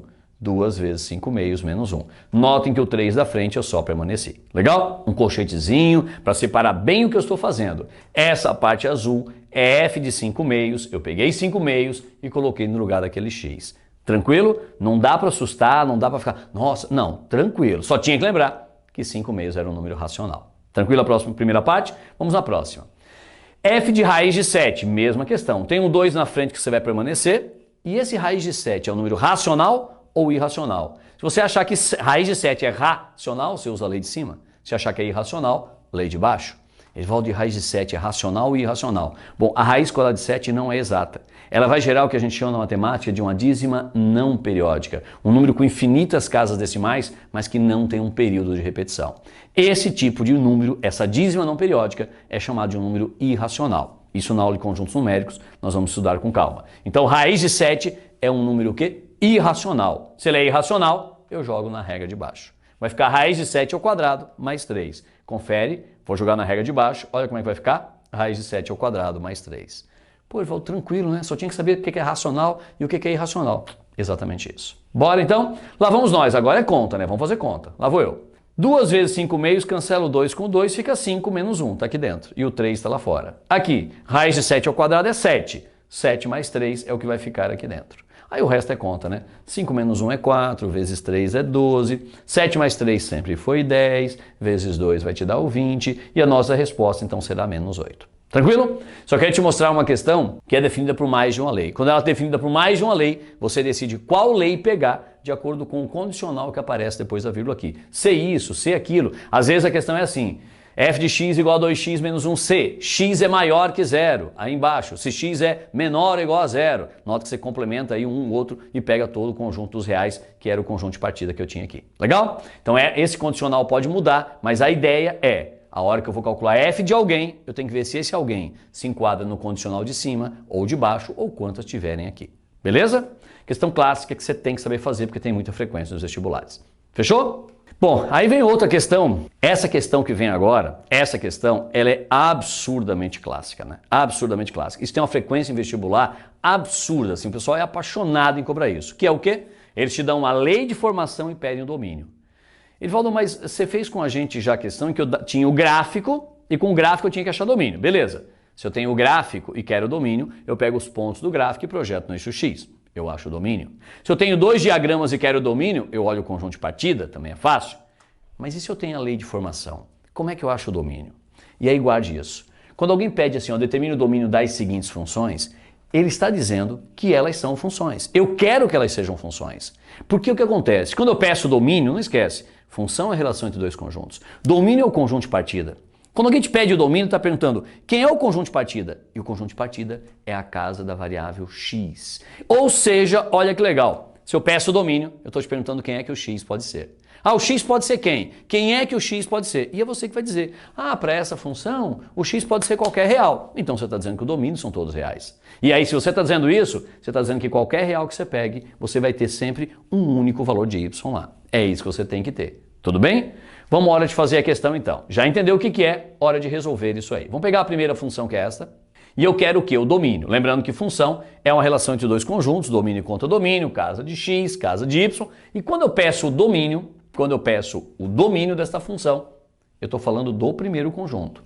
Ou seja, é como se a pergunta fosse exatamente essa. Quem é que eu posso colocar no lugar do x?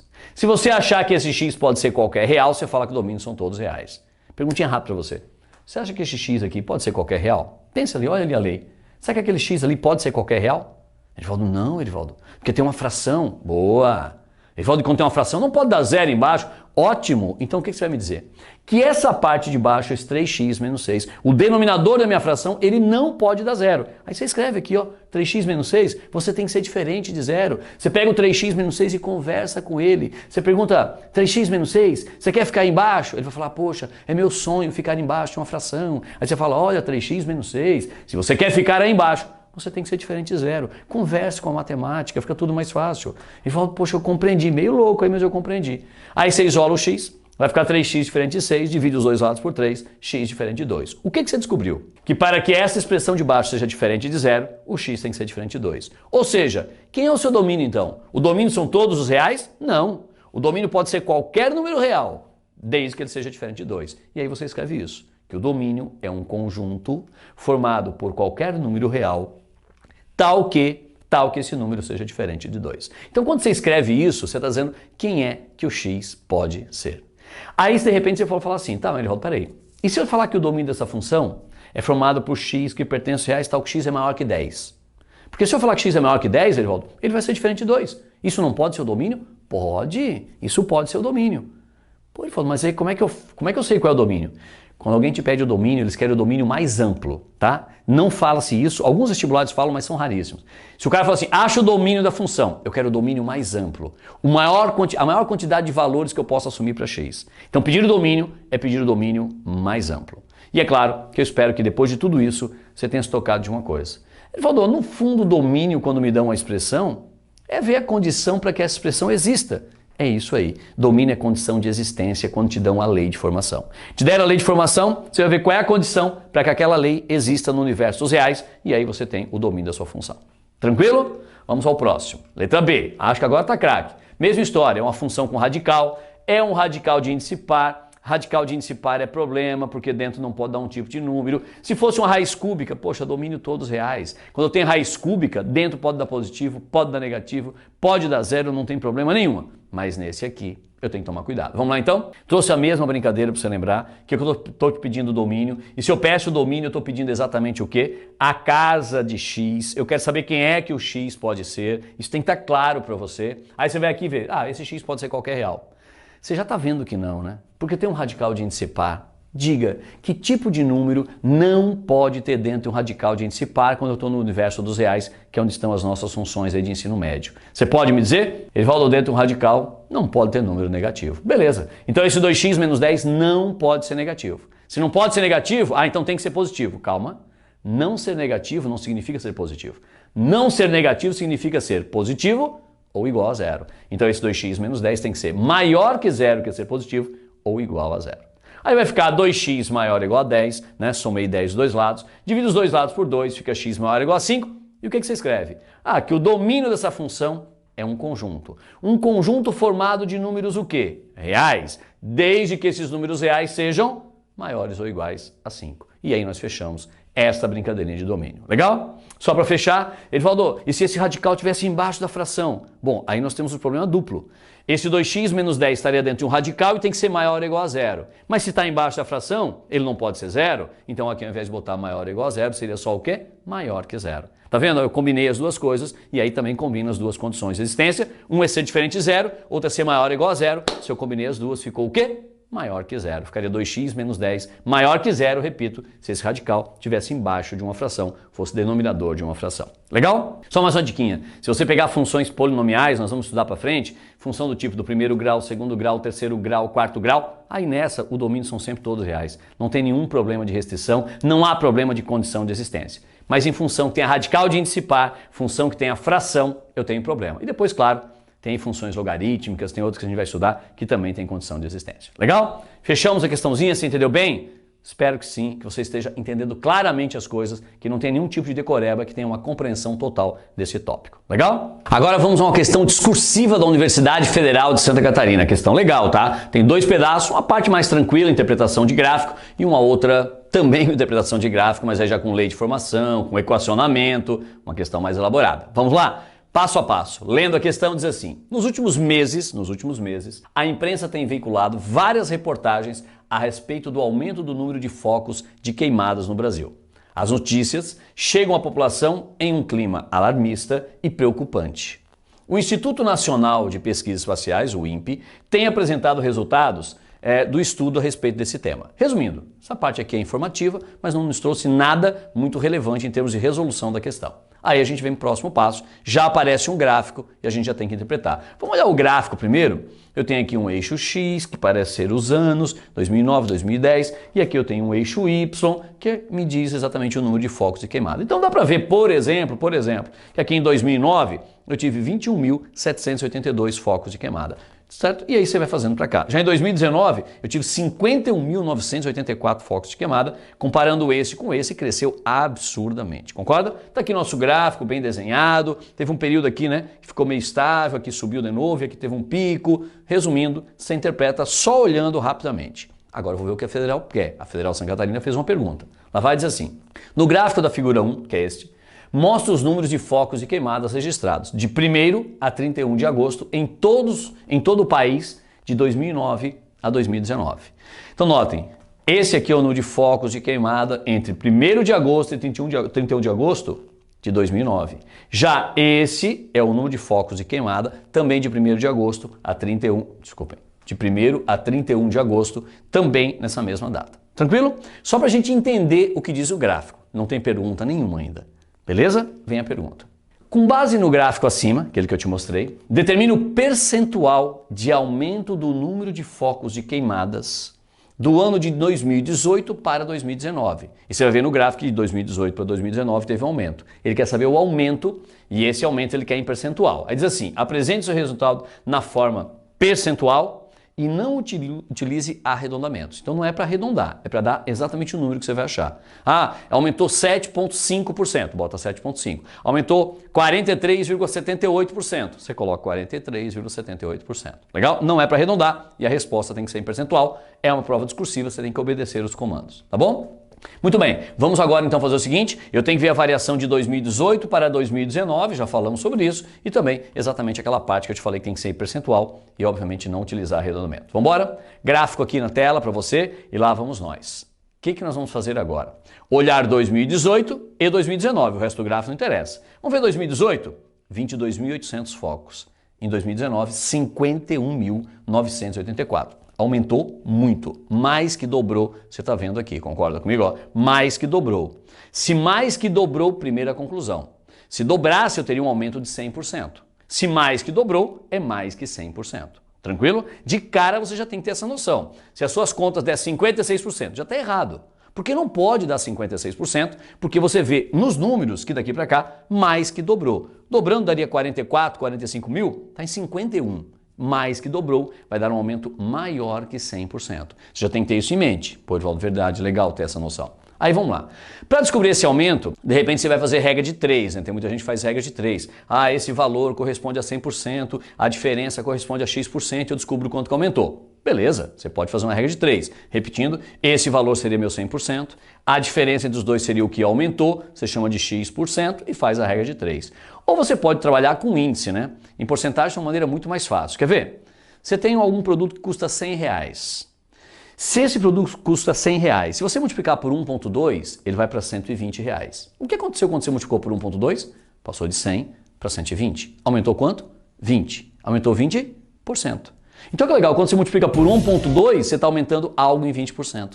Se você multiplicar por 1,3, adivinha, está aumentando em 30%. Aí ele falou multiplicar por 1,78. Se você pegar um número e multiplicar por 1,78, grava, você aumentou 78%. Ele falou, se eu multiplicar por 2, se você multiplicar por 2, você dobrou, você aumentou o quê? 100%. Legal? Essa é a lógica. Então tem uma maneira muito mais fácil do que fazer a regra de 3. Qual é? Eu vou pegar o número que eu tinha, que é 22.800, vou multiplicar por um valor que eu não sei qual é e quero ver que valor vai dar. Então ficaria assim, ó. Vê se concorda comigo. Ó. Eu pegaria o 22.800, esse número, que é 2018, vou multiplicar por uma constante e vou ver exatamente em quanto que vai dar. Tem que dar os 51.984. Então ficaria assim a minha continha, ó. 22.800 vezes x, que seria aquele índice, né? Eu quero saber se eu estou multiplicando por 1,3, 1,4, 1,7, 1,72, para saber quanto que aumentou percentualmente. E aí tem que dar esse número, 51.984. Claro, continha básica, notem, sem regra de 3, divide esse número por aquele e essa divisão entre os dois vai dar esse número aqui. Só tome cuidado agora. Você descobriu que você pegou esse cara e multiplicou por 2,28. Por favor. Se eu tivesse multiplicado exatamente por 2, não diga que eu aumentei 200%. Se eu multipliquei por 2, o que acontece? Eu aumentei o quê? 100%. Se eu multipliquei por 2,28, eu aumentei mais de 100%. Adivinha, quanto foi? Erivaldo, mais de 100%. Se por 2, Erivaldo, é 100%, por 2,28 é 128%. Exatamente isso. Então, ó, o aumento do número de focos foi de 128%. Essa era a resposta que você teria que dar na hora da prova da Universidade Federal de Santa Catarina, uma prova discursiva. Você teria o gráfico, marcaria os pontos, faria só essa continha e responderia isso no texto. Legal? Ele fala, mas você não acha que eu tinha que fazer por regra de 3? Não. Os matemáticos sabem fazer isso e preferem isso. Então você agradaria muito mais. Mas não é errado fazer por regra de 3. Se você se sente mais confortável por regra de 3, pode seguir o caminho. Mas por índice é muito tranquilo, né? É muito tranquilo. E aí na aula de porcentagem você vai ficar craque nisso. Fechou? Isso era a letra A da discursiva. Aí vem a letra B. E a letra B merece toda a sua atenção. Para responder os próximos itens, considere a situação descrita... Opa! Deu um negócio aqui, né? Você viu? Deu um negócio de novo.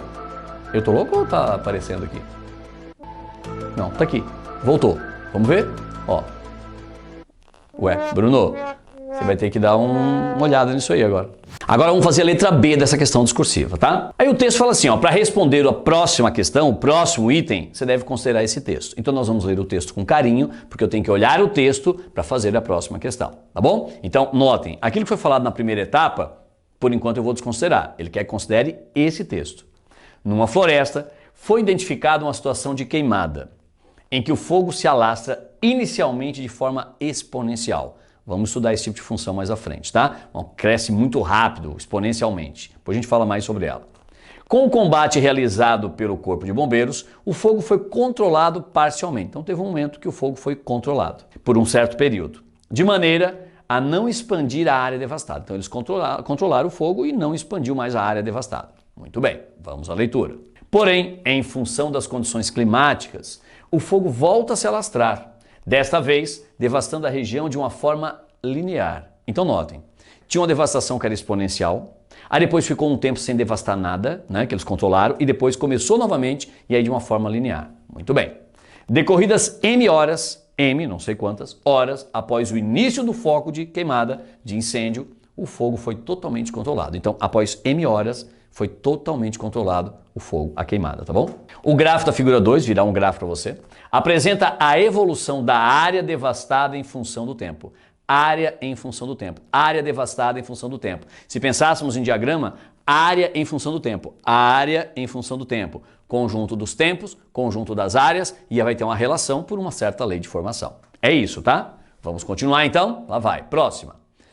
Eis o gráfico, e aí o gráfico vai mostrar o que falou, né? Você nota que tem um crescimento exponencial, a gente vai estudar isso mais à frente. Depois teve um período que a área devastada ficou parada, porque não estava devastando mais, e depois cresceu de forma linear. E após N horas, eu sei uma coisa, não sei quantas horas são, mas após N horas, eu tenho 9 quilômetros quadrados de área devastada. Tem mais um número aqui que a gente consegue ver, ó. Após 2 horas de queimada, eu tinha 1 quilômetro quadrado de áreas devastadas, legal? Aí depois foi crescendo, depois de 4 horas, não sei o que, mas tem um número ali, não sei que número é. Aquele número me dá o quê? Após 4 horas, eu tenho aquela quantidade de área devastada em quilômetro quadrado. E nesse período de 4 até não sei que número, ficou constante a quantidade de área devastada. Depois cresceu linearmente, como dizia o texto, legal? E aí vem a parte legal da questão. A lei de formação da função representada no gráfico, e notem que esse gráfico não tem uma lei de formação. Porque isso aqui que vai ter uma lei de formação. Esse pedacinho constante vai ter outra lei de formação e esse pedaço outra lei de formação. Então são 3 leis de formação. A primeira lei de formação, se você me permite, é para o tempo variando de 0 a 4. Ó. Aí depois a outra lei é para o tempo variando de 4 a não sei quem, não aparece. E a outra lei é para desse não sei quem até M. Parece tudo faltando, tudo louco, né? Mas a questão é muito legal. Olha a lei de formação.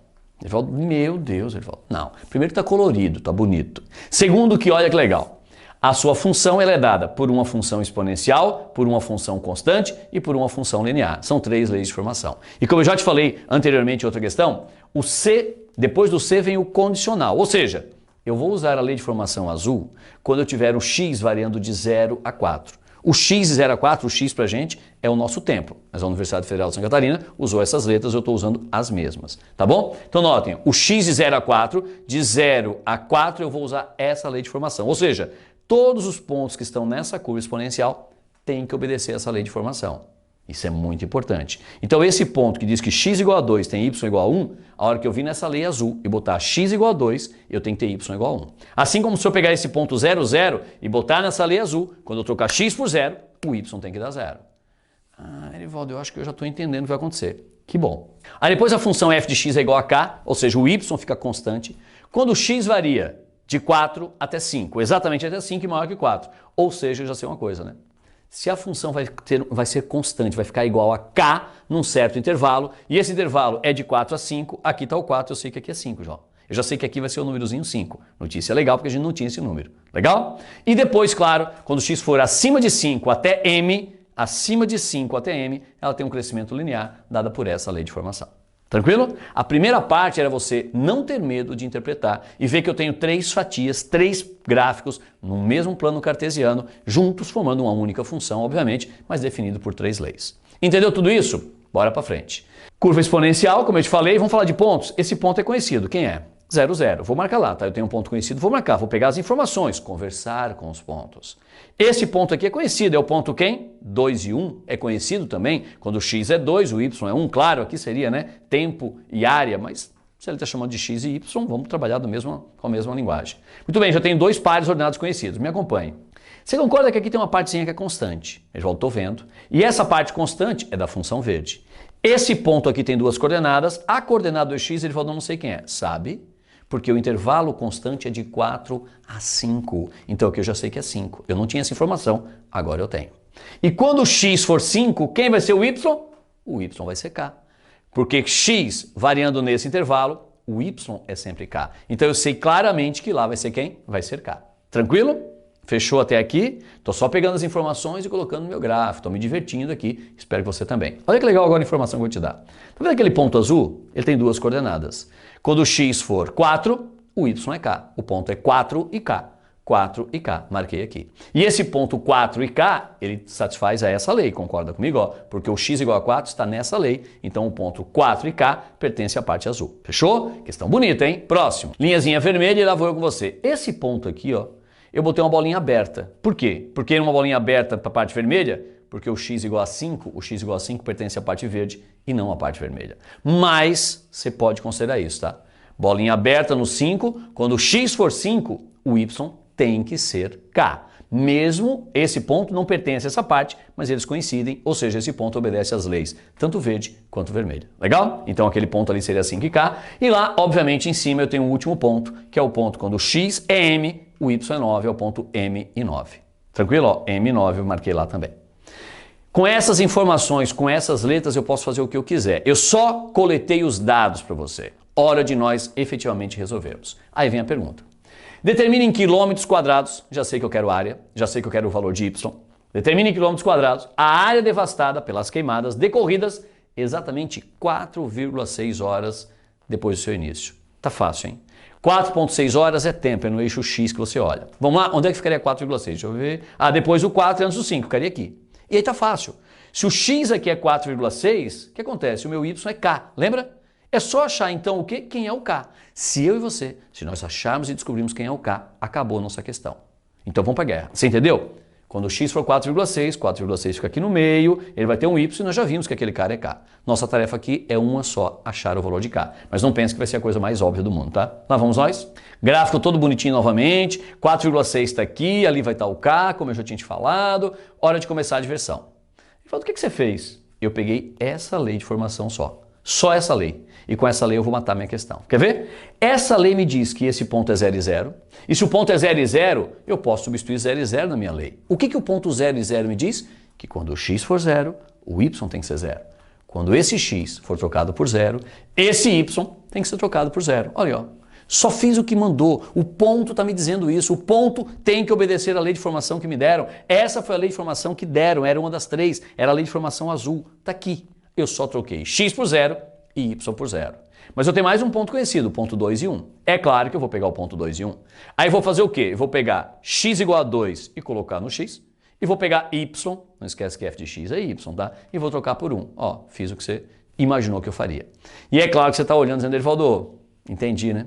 Você montou duas equações com a e b, você vai resolver um sistema e achar o a e o b. E aí você tem a lei de formação da f de x. Exatamente isto. Só isso nós vamos fazer. Legal? Guarde, esses pontos que te dão é para você utilizar nas leis para achar essas constantes que faltam. É isso, mais nada, legal? Vamos para frente então? Vou pegar esse sistema, vou resolver contigo na próxima tela, vai ficar um pouco mais amplo. Tá aqui meu sistema, vamos fazer continha. 2 na 0 é 1, vezes a é a mais b igual a 0, primeira equação. 2 ao quadrado sempre foi 4, 4a mais b igual a 1, 4a mais b igual a 1. Sistema, eu posso pegar as duas equações, subtrair uma da outra direto. 0 menos 1 vai te dar menos 1. A menos 4a, menos 3a. B menos B, 0b, esquece B. Tchau B, eu vou achar o A. Meu A vai ser menos 1, dividido por menos 3, meu A vai ser 1/3. Concorda comigo? Se o A vai ser 1/3, 3A igual a 1, A igual a 1/3, se eu tenho A, eu tenho B. Porque eu sei que A mais B vale 0, concorda? Se A mais B vale 0, se o A vale 1/3, se o A vale 1/3, isolo B, vai ficar B igual a quem? Menos 1/3. E se eu tenho A e tenho B, por favor, eu tenho minha lei de formação. Concorda? Se eu tenho A e tenho B, eu coloco 1/3 e menos 1/3 e eu mato a minha questão. Legal? Vou fazer o que você mandou, tá? O A é 1/3 e o B menos 1/3. A 1/3, B menos 1/3, substituir. Tranquilo até aqui? Achei a minha lei de formação da parte exponencial, aquela parte que era a parte azul. Eu já tenho a lei de formação da parte azul. Edivaldo, mas eu lembro que a gente queria achar um tal de K, não era que a gente precisava de um K? Olha que legal então. Gráfico de novo na sua frente, lá vou eu. Lei de formação que eu acabei de achar para você. E esse ponto azul, lembra desse ponto azul aqui? Ó, é o ponto quem? 4 e K. O ponto 4 e K tem que obedecer essa lei. Ou seja, quando você colocar 4 no lugar do X, o Y vai ser trocado por K. Vou só fazer o que manda a lei e o que manda o par ordenado. Quando o X for trocado por 4, o Y é trocado por K. Edivaldo, a gente vai achar o K, não é isso? Isso. 2 na 4 é quanto? 16. Fica 16 terços menos 1/3. 16 terços menos 1/3 vai dar o quê? 15 terços. E se 15 terços é o K, teu K vai dar exatamente quanto? 5. Concorda comigo? Achei K igual a 5. E se o K é igual a 5, acabou a minha questão. Por quê? Porque eu quero saber o quê? Qual é a área devastada após 4,6 horas do início do incêndio? 4,6 é um valor que está aqui entre 4 e 5. E qualquer valor entre 4 e 5, o Y vale K. Ou seja, para qualquer tempo entre 4 e 5, a área devastada é o valor de K. Ou seja, é exatamente 5 km². Então, nossa resposta final seria essa. F de 4,6 é K. Quando x for 4,6, o y é K. Como eu sei que o K é 5, nossa resposta é que após 4,6 horas do início, a área devastada é de 5 km². E aí nós matamos essa questão. Você está pensando, poxa, Edivaldo, essa aí já é uma questão de nível legal. Questão discursiva, tinha que escrever tudo isso, tinha que saber escrever tudo isso. É uma questão de nível mais elevado, mas você merece uma questão bonita como essa. Concorda? Com isso nós fechamos a primeira aula de função, vamos falar muito de função ainda. Essa é a primeira de muitas aulas, mas ela é a base, ela é fundamento. Sem ela você não vai para lugar nenhum. Assista com muito carinho, até mais de uma vez essa aula, para dizer, poxa, agora eu sei todos os nomes, domínio, contra-domínio, imagem, casa de X, casa de Y, eu sei interpretar num gráfico, bom, eu sei tudo de função. Aí você pode dar o próximo passo, que é falar de funções específicas, que é a nossa próxima tarefa. Um abraço!